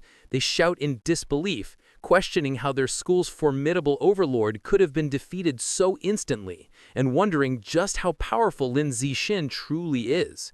The stunned silence is broken by slow, deliberate clapping. A new challenger, a muscular student with spiky red hair, makes his way through the crowd. The students immediately recognize him as Cheng Wuxing, the #1 student in the entire school, and they erupt in excitement, assuming the real show is about to begin. Lin Zixin watches the newcomer approach, thinking this is a classic case of beating the young one brings out the old one. Cheng Wuxing lands in the ring with a confident smirk, remarking that he never expected Yan Shixuan to lose to a junior.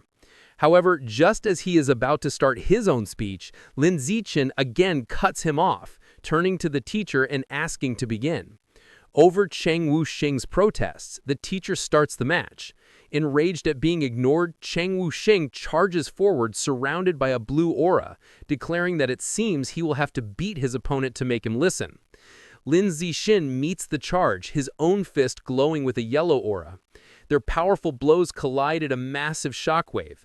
Chang Wuxing apologizes, but Lin Zixin simply states that he is in a hurry and unleashes a powerful punch. The blow is too much for Chang Wuxin. It sends him flying backward, his shirt torn, his face a mask of disbelief as he questions how this is possible. The entire student body watches in absolute shock, their jaws hanging open, as they witness the instantaneous defeat of their school's strongest fighter. With the school's strongest fighters defeated, Lin Zixin turns to the still stunned crowd. He points to a random student and tells him to get in the ring to fight. The student points at himself in disbelief, and Lin Zixin confirms it, stating they haven't fought yet. The student nervously asks him to be gentle, but Lin Zixin smiles and reminds him that if he participates, he will get a lottery ticket.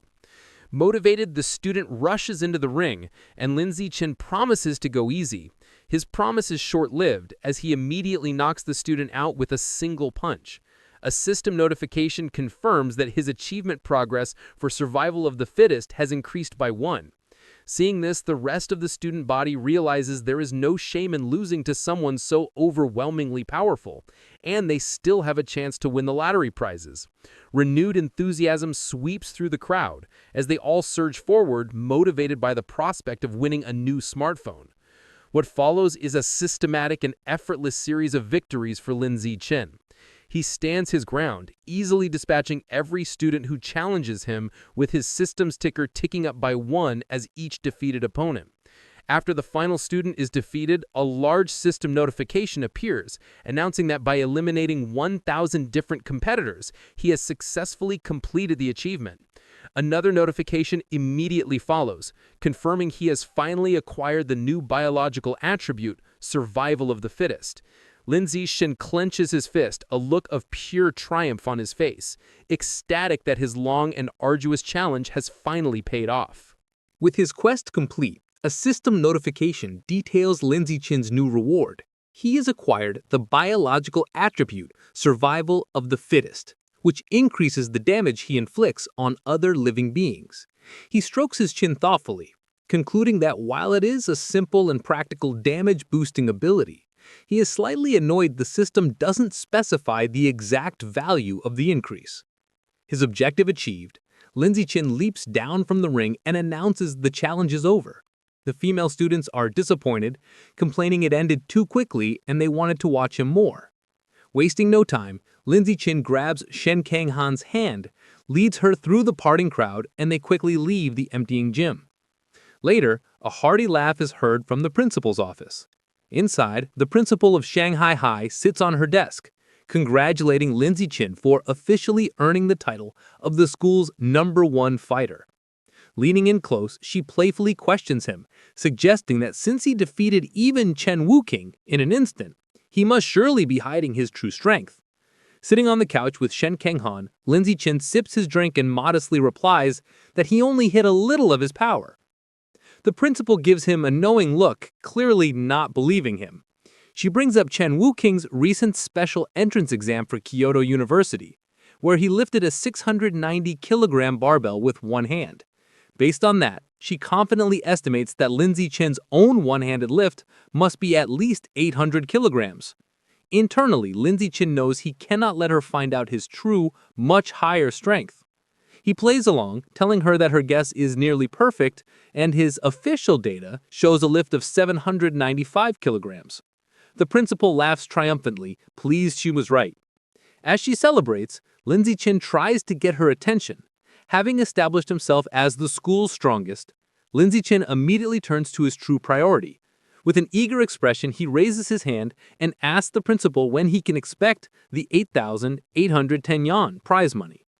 Amused by his focus on money, the principal playfully calls him a little rascal, but agrees and immediately transfers the funds.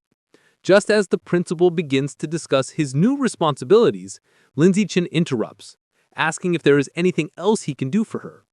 He then makes a special request. Since both he and Shen Kanghan enjoy swimming, he asks for use of the gym's swimming pool. He clarifies that he wants exclusive access, meaning the pool should be closed to everyone else whenever they use it. The principal smiles and readily agrees. Internally surprised at how easily she consented, Lindsay Chen adds one more condition. He explains that he dislikes being watched in his swim trunks, so he will be covering the security cameras during their private sessions. This statement causes Shen Kanghan to blush furiously. The principal's mind immediately jumps to a suggestive conclusion, thinking about the implications of a boy and girl being alone in a pool with the cameras covered. Her imagination runs wild, picturing a romantic and steamy encounter between the two of them. Playing along with her own misunderstanding, the principal retrieves a key from her desk, telling Lindsay Chen that she will, of course, satisfy all of his requests. She hands him the key, officially designating the pool as their exclusive private swimming area. As he takes it, she leans in close and whispers a final teasing warning, telling him to just be careful not to create a new life while they are in there. Her suggestive comment leaves Lindsay Chen completely baffled as he wonders what he could possibly mean by a new life. As they walk down the school hallway, Lindsay Chen looks at the key to the swimming pool. He thinks to himself that with exclusive access, he can finally begin to properly explore the true nature of Shen Kanghan's mysterious abilities. His thoughts are interrupted when Shen Kanghan stops him, saying she has a favor to ask.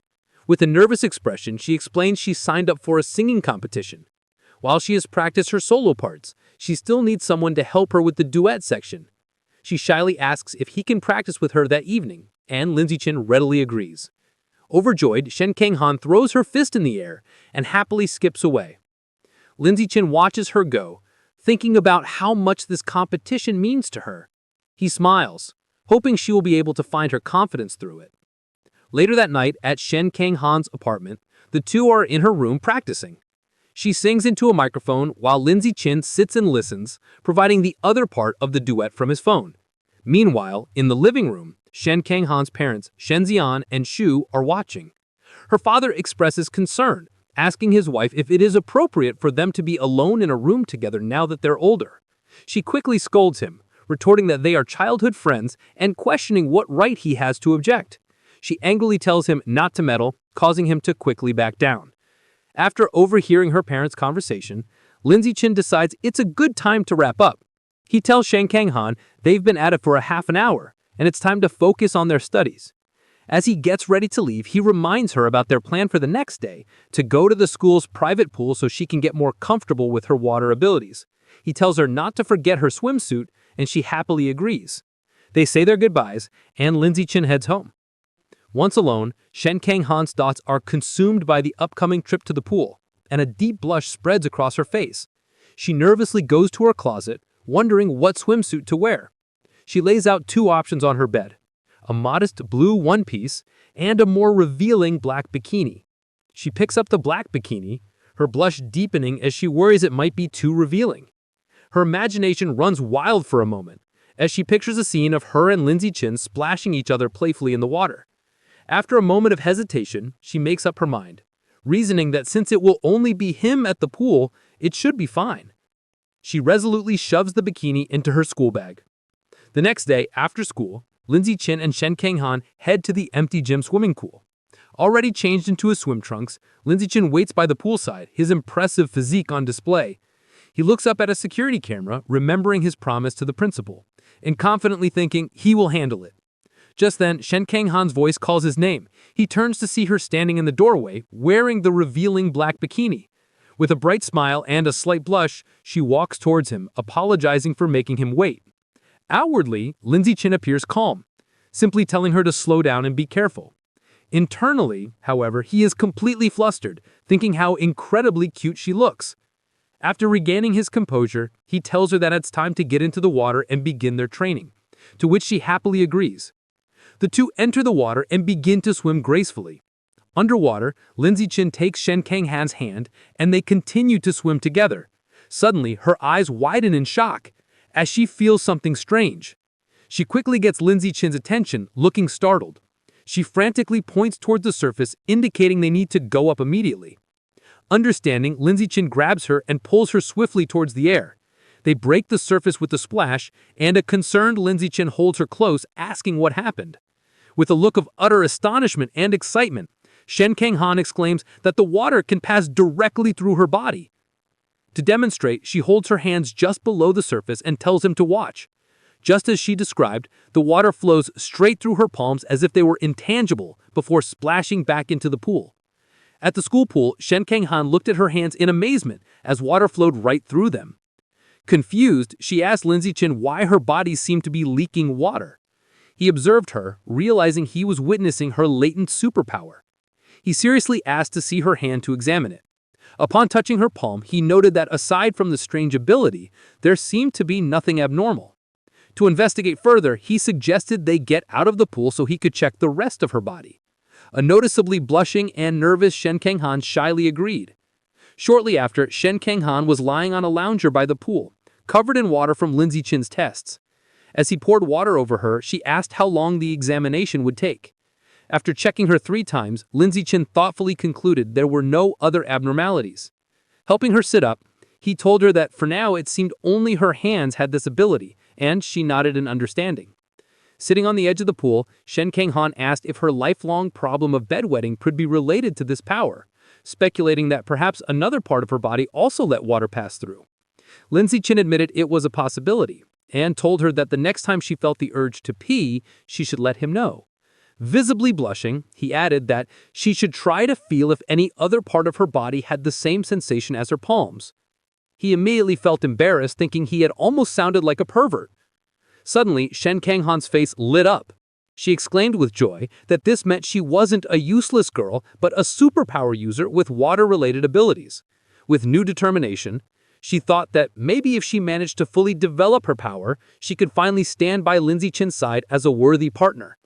The story continues in a bustling city at night, with large holographic ads for cyborgs. Lindsay Chin enters a supermarket where a friendly female clerk welcomes him. He confidently walks to the counter, slides a card across it, and makes an astonishing request: 100 jin of the expensive savage eagle meat. The clerk is shocked by the massive order. She nervously takes his payment card and a note with the delivery address. Stammering her agreement, as Lindsay Chin leaves, the clerk watches him go, wondering which rich, wealthy young master could be so extravagant. Despite her surprise, she professionally completes the order form, even asking for a good review with a smile. Later, in a secluded industrial area, Lindsay Chin receives his delivery. He reflects on his finances, noting that he had just received 120,000 yuan from his web novel, bringing his total funds to 220,000 yuan. He thinks this is more than enough to cover the cost. Looking at the large box of beast remains, he prepares to unlock its power, telling himself it's time to see what surprise the codex will give him. As he places his hand on the meat, immediately, a powerful vortex of white energy erupts and surrounds him. A blue system notification confirms he is devouring the savage giant eagle's life source, and the codex unlocked progress has reached 100%. He then receives a vision of the eagle's power. The magnificent white bird soaring high, diving into the water and hunting a massive purple squid-like creature with its powerful talons. As the vision fades, Lindsay Chin stands in a radiant blue light. A final system notification announces he has successfully unlocked the Savage Giant Eagle Codex and acquired a new biological attribute, Eye of the Sky. A system notification explains his new ability, Eye of the Sky. It informs him that his field of vision and ability to track moving objects are greatly enhanced. As the power activates, his eyes glow with a brilliant golden light, the pupils becoming intricate and eagle-like. Putting his new skill to the test, Lindsay Chin's perspective expands dramatically, giving him a panoramic bird's-eye view of the city. The power is incredibly precise, allowing him to zoom in on a single man in a crowd and even read the text on his phone from an immense distance. He marvels at how powerful an eagle's vision truly is. Afterwards, Lindsay Chin returns home. He is surprised to find his parents, Lin Yansheng and Zhang Wangxin, watching a grim news report about a highly gene fuser who mutated in public, resulting in hundreds of casualties. The footage shows a horrific winged monster holding a truck above a scene of destruction.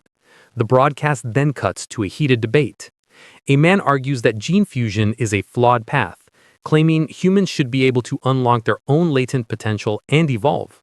This is immediately challenged by another man who calls the idea a fantasy, angrily questioning how they could fight aberrant beasts without gene fusers, pointing out that traditional martial artists can't even stop bullets. Watching the debate, the Lins discuss the issue. Lin Yancheng remarks that gene fusers are like uncontrollable bombs. Zhang Wangqing dismisses his concerns, explaining that government regulations are very strict and the probability of such an incident is incredibly small. She adds that a more pressing issue is that gene fusers often lose their ability to have children. Lin Yancheng agrees, suggesting it's best to save their genetic material or have a child before the fusion process. As they were talking, Zhang Wangxing suddenly noticed her son had returned. She became flustered, realizing they had been having a conversation not meant for his ears, and greeted him with an embarrassed blush. Seeing their awkwardness, Lin Ziqin suggested they all have dinner. While the family ate, Lin Ziqin announced that his school would hold a campus singing competition the next day, and Shen Qinghan had signed up.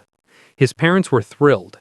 Lin Yancheng declared the entire family had to go cheer her on, and Zhang Wangxing enthusiastically agreed, adding that Shen Qinghan was like a daughter to her. Lin Ziqin calmly agreed. The night of the competition was a massive event, with a large, brightly lit stage and an energetic crowd.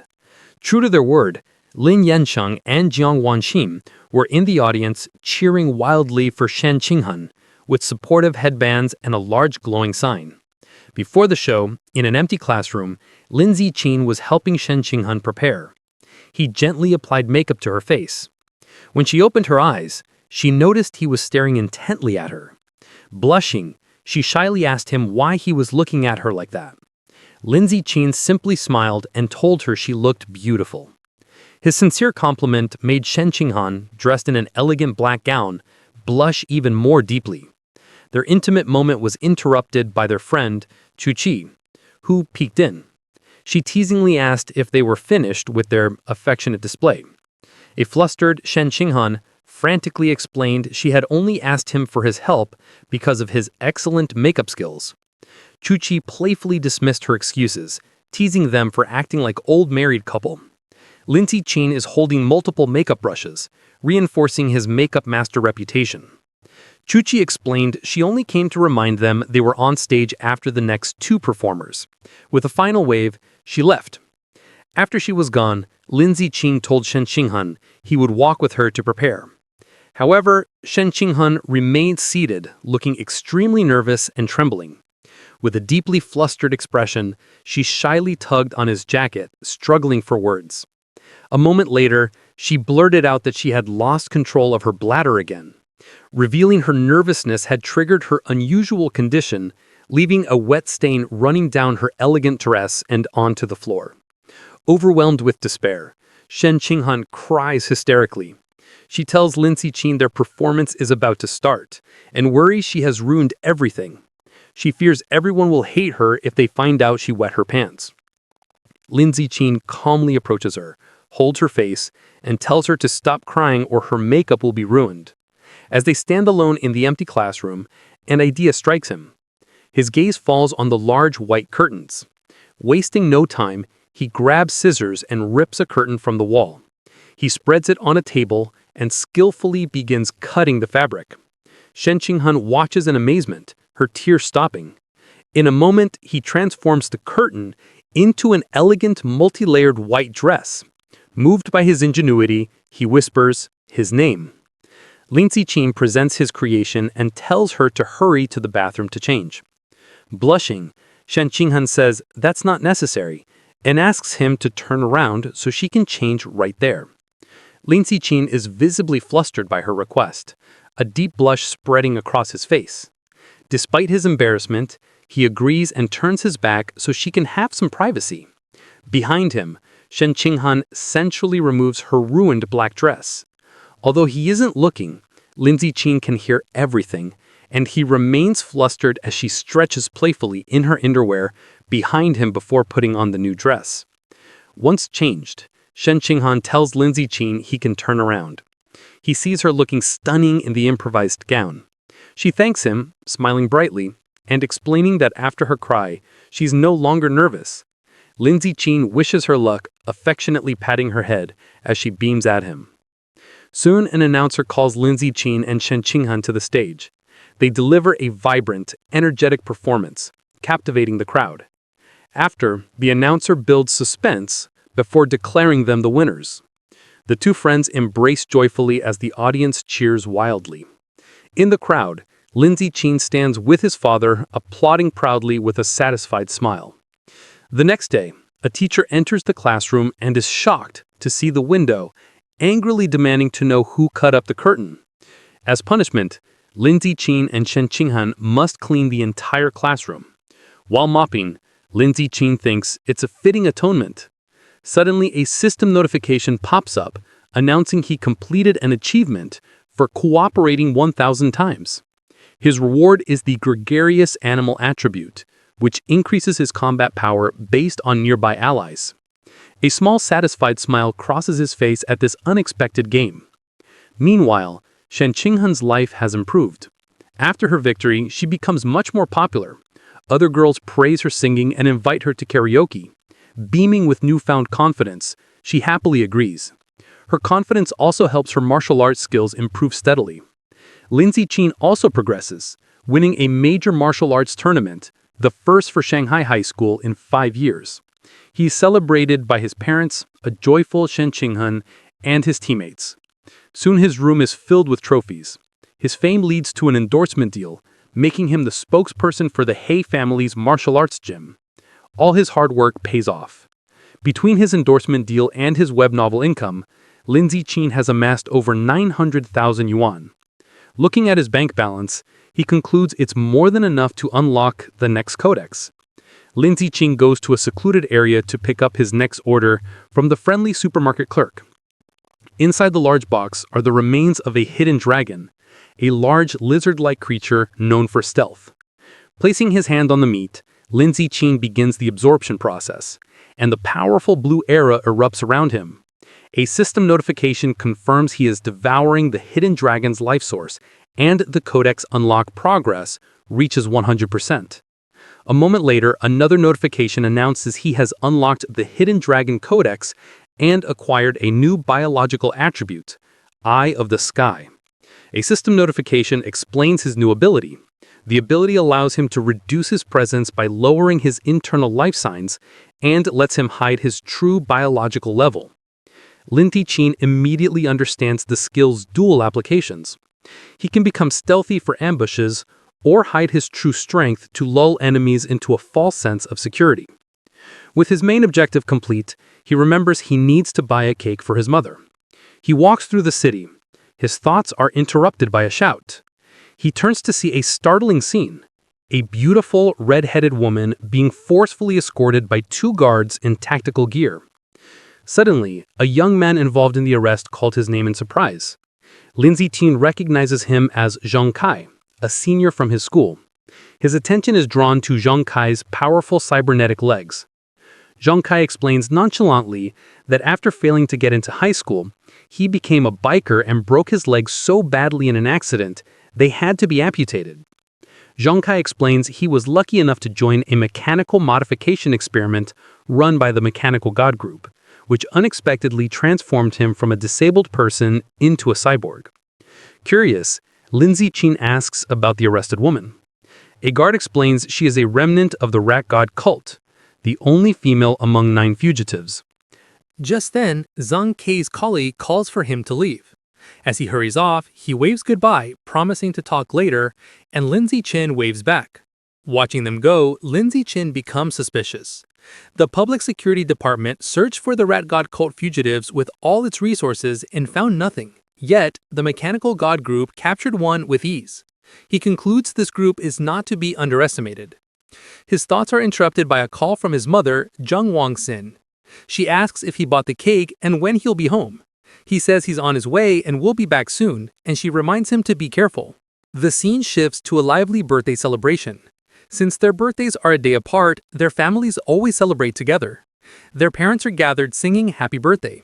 For the 18th birthday, they stand side by side and blow out the candle on their cake. After their mothers tell them to exchange presents, they happily give each other gifts. Their happy moment is shattered as the room begins to tremble violently. The families are thrown off balance, someone shouting if it's an earthquake. Lindsay Chen instinctively grabs Shen Qinghan to steady her, but Lindsay Chen immediately senses this is no ordinary earthquake. Something feels terribly wrong. Deep beneath the city, the true cause is revealed. A massive cavern teeming with an endless swarm of rats, their red eyes glowing as they surge upwards. The next morning, a TV news report dismisses the previous night's event. An anchor explains that Shanghai City is not on a tectonic plate boundary, so a major earthquake is unlikely, and advises citizens not to panic.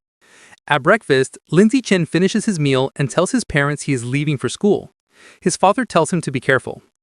Outside, Shen Qinghan is waiting and cheerfully asks to walk to school together, to which he agrees. As they walk, she happily remarks that since they have celebrated their 18th birthday, they are officially adults. Lindsay Chen adds that the college entrance exams are also approaching. Shen Qinghan admits she gets nervous just thinking about it. Some time passes and Lindsay Chen finally saves up enough money to unlock his next codex. He begins the absorption process and a powerful purple energy swirls around him as he targets the void crocodile. A system notification confirms he is devouring the creature's life source, and the codex unlock progress reaches 100%. He receives a vision of a large crocodilian beast with fish-like fins swimming powerfully trying to escape from the savage giant eagle. A final notification announces he has successfully unlocked the Void Crocodile Codex and acquired a new biological attribute, Danger Perception. The system explains this ability allows him to sense hostility from other creatures within a certain range, and makes it easier to judge their biological level. Lindsay Chen thoughtfully concludes this will be a useful skill for preventing sneak attacks. To test his new power, he goes to a busy shopping mall. As he walks through the crowd, he uses his danger perception and can now see the power levels of everyone. He observes most people are ordinary Tier 1 or Tier 2, confirming the vast majority are normal people. While browsing the supermarket, he decides on his next target for the codex. He sees packages of life and death toad meat, which he speculates could grant a self-healing ability. However, his enthusiasm fades when he sees the price, a staggering 100,000 won per jin. He realizes his monthly income from his web novel isn't enough to afford it. With a determined look, he concludes he must find a way to increase his income. After the exams, the story moves to the Nanjing Provincial Education Department.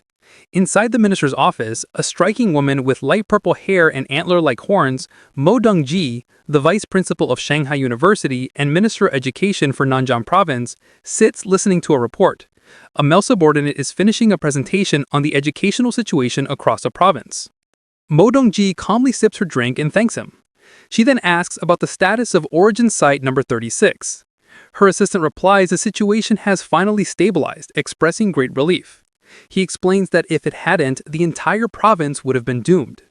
With nothing else to discuss, Mo Dongji tells him he can go. After he leaves, Mo Dongji is alone with her thoughts. She muses to herself that it has been many years since she last accepted a disciple. She walks to the large window which looks out onto a beautiful tropical beach and stares at her own reflection. The martial arts college entrance exam is an intense 9-day ordeal. The first day consists of a written exam in the morning and a physical fitness assessment in the afternoon. From the 2nd to the 8th day, students are sent into a forest for a week-long practical combat and survival test. The final 9th day is dedicated to an aptitude test for gene fusion and mechanical modification. The story picks up on June 7th, the first day of the exam. Lindsay Chen and Shen Qinghan walk together, but she is clearly on edge. She nervously tugs on his sleeve, confessing how tense she is, her primary fear being that she might lose control of her bladder again.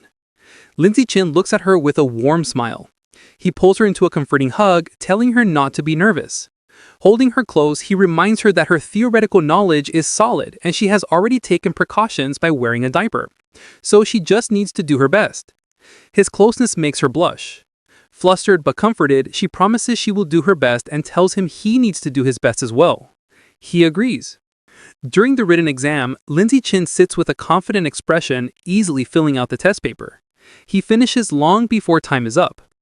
With nothing else to do, he rests his hand on his head and brainstorms new plot ideas for his web novel. After the exam, he notices Lindsay Chen walking with her head down, looking upset. He worries she might not have done well. He approaches to comfort her, putting a hand on her shoulder and reminding her they only need to pass the written portion. However, Lin Zichen quickly tells him she did very well and doesn't need his comfort. Confused, Lin Zichen asks her why she looks so unwell. Blushing furiously, Shen Qinghan quietly confesses she had an accident and wet her pants again. She quickly tells him to wait while she runs to the restroom. Lin Zichen reminds her to be quick as the physical fitness assessment is about to begin. Later, during the weightlifting portion, Lin Zichen demonstrates his overwhelming power. An announcer declares his final score as he easily lifts a massive 950-kilogram barbell with one hand, leaving the other students speechless. His classmates erupt in shouts of disbelief, recalling his other incredible results, a 5.12-second 100-meter dash and a 4.91-meter vertical jump. After completing her own tests, a tired Shen Qinghan in her gym clothes approaches Lin Zichen. He asks how she did. With a weary but proud smile, she reports her impressive scores: a 9.32-second 100-meter dash, a 1.62-meter vertical jump, and a 125-kilogram lift. She adds with a small sigh that her results are still nothing compared to his. Lin Zichen praises her, telling her that with scores like that, she is a top-tier female student. He gives her an affectionate pat on the head and she looks up at him with a happy expression. Sometime after, their classmate He Yu runs up excitedly announcing their written exam scores are available. He tells them he heard Wang Shujie and Lu Gong scored in the high 80s, and he himself got an 80. As he asks about their scores, a nervous Shen Qinghan checks her phone. Her face lights up with joy as she exclaims she got an 82. He Yu is stunned. They both turn to Lin Zichen. He calmly holds up his phone, showing a perfect score of 100. Shen Qinghan cheers for him, while a dumbfounded He Yu mutters that Lin Zichen is as freakishly talented as ever. Later, as they walk home, Shen Qinghan expresses her nervousness about the next phase, the week-long practical test in the forest. Lin Zichen takes her hand and reassures her, telling her not to worry because he will stay by her side and protect her. Comforted, she agrees to stick close to him. Meanwhile, in a private room, two mysterious figures discuss the exam. One man in a formal suit and a sinister plague doctor mask hands a small wooden box to a younger man. The masked man instructs his subordinate to make good use of his position as a safety officer. The young man takes the box. Inside are 10 dark seed-like objects which the masked man calls demon seeds that will aid him in his mission. The masked man promises that if he succeeds, he will be recommended to become a full member of their organization. The young man seems more interested in a different reward, stating he would prefer a rare, different fruit. The masked man scoffs, calling him short-sighted. He explains a single fruit could only help him evolve to a mid-tier rank, whereas joining their organization opens the door to evolving into a truly advanced being. After a moment, the young man is convinced, agreeing that becoming an official member is the more valuable prize. A convoy of buses travels through a dense, foggy forest. An announcement informs students they are about to arrive at the practical exam location. Inside a bus, Shen Qinghan is sleeping on Lin Zichen's shoulder. He gently wakes her, letting her know they have arrived. An automated voice directs students from entrance 9 to get off the bus and proceed to the assembly point. The students gather at a large staging area where the rules of the week-long exam are explained. Numerous score tokens are hidden throughout the forest, some in hard-to-reach places and others carried by beasts. Safety officers are stationed near dangerous creatures, but calling for their help results in immediate disqualification. The most powerful beasts and the highest scores are located deep within the forest. A student's final grade is determined by the points from tokens and a performance review based on camera footage. With 100,000 students competing for 50,000 tokens, at least half will fail to score any points. The exam encourages both cooperation and competition. Students can team up to share tokens or steal them. An official announces they have 1 hour to prepare. Immediately, students begin trying to form alliances. One student loudly tries to recruit teammates by boasting about his father. Their attempt is quickly shut down by a strict female instructor who warns them against such open recruiting. Nearby, Lin Zichen and Shen Qinghan are snacking when a group of female students asks Lin Zichen to team up. He bluntly refuses. Just then, another student, a young man with brownish-red hair, walks up and asks if he could buy some of their food. Instead, Lin Zichen tosses him a pack of toast as a gift. Impressed, the student suggests they team up. introducing himself as Hong Jun-ping from a top high school. While eating his snack, Lindsay Chen politely rejects the offer. A bit dejected, Hong Jun-ping thanks him for the food and walks away. Watching him leave, Shen Qinghan comments on how strange the guy was. Lindsay Chen gives her a knowing smile and explains that the man's true intention was not about the food, but about the great beauty she was with. Realizing he was trying to hit on her, Shen Qinghan blushes. With their break over, Lindsay Chen takes Shen Qinghan's hand and they set off into the forest. As they enter the vast wilderness, Lindsay Chen decides on a cautious strategy. To help Shen Qinghan acclimate, they begin by searching for score tokens in the safer outer regions. To aid their search, Lindsay Chen activates his Eye of the Sky ability, his eyes glowing with golden light. His enhanced vision lets him instantly spot a target. He tells Shen Qinghan he has found a token at the top of a nearby tree, and instructs her to get it.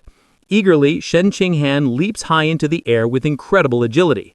A moment later, she triumphantly holds up a token with the number 1 on it, happily shouting to Lindsay Chen that she got it. With his Eye of the Sky active, Lindsay Chen systematically scans the area, directing Shen Qinghan from one hidden token to the next. Soon, she has collected a small handful of 1-point tokens. Overjoyed, Shen Qinghan throws her arms around Lindsay Chen in an excited hug, exclaiming how amazing he is. Their celebration is cut short as they are surprised by an unexpected arrival. It is Hong Jun-ping, who greets them with a smile. He holds up a large score token, stating he has already gathered 28 points. He claims he wants to repay Lindsay Chen, but internally, his motive is to get to know the incredibly cute Shen Qinghan. He formally offers to team up, suggesting they split all points evenly among the 3 of them. Lindsay Chen flatly rejects the offer. He tells Hong Jun-ping that if he's serious about repaying them, he can simply hand over all of his score tokens. Hong Jun-ping is visibly shocked and angered by this outrageous demand. His friendly demeanor vanishes, and surrounded by a surging aura, he charges forward, shouting that they have chosen the wrong path. As Hong Jun-ping charges, yelling they have chosen the wrong path, Lindsay Chen calmly smirks, agreeing that Hong Jun-ping is the one who is chosen wrongly. The fight is over in an instant. Lindsay Chen lands a single devastating punch to Hong Jun-ping's stomach, causing him to double over in agony and spit up blood. With their opponent defeated, Lindsay Chen and Shen Qinghan walk away arm in arm, with Lindsay Chen now casually holding Hong Jun-ping's score token. Behind them, their attacker lies unconscious. A concerned Shen Qinghan asks if he will be all right, but Lindsay Chen nonchalantly reassures her that he didn't even use any real force. Over the next few days, Lindsay Chen continues to guide and train Shen Qinghan. He helps her find more score tokens, pushes her to improve her strength by having her lift massive boulders, and teaches her practical survival skills like hunting wild boars. Their time is not all work. They also enjoy simpler moments like gathering fresh fruit. They work as a perfect team, easily fending off other students who try to ambush them. When tired, they rest together under a makeshift roof. As Shen Qinghan sleeps on his shoulder, Lindsay Chen looks at her fondly, wishing the peaceful moment could last longer. Finally, they arrive at the central area of the forest. Shen Qinghan points out a wooden sign that ominously reads, "Danger, Aberrant Beast Zone." However, as they venture deeper, they find it eerily quiet. Shen Qinghan observes that they might have arrived too late, as there are no aberrant beasts in sight. The only evidence that anything was ever there are large, unsettling bloodstains splattered across the path.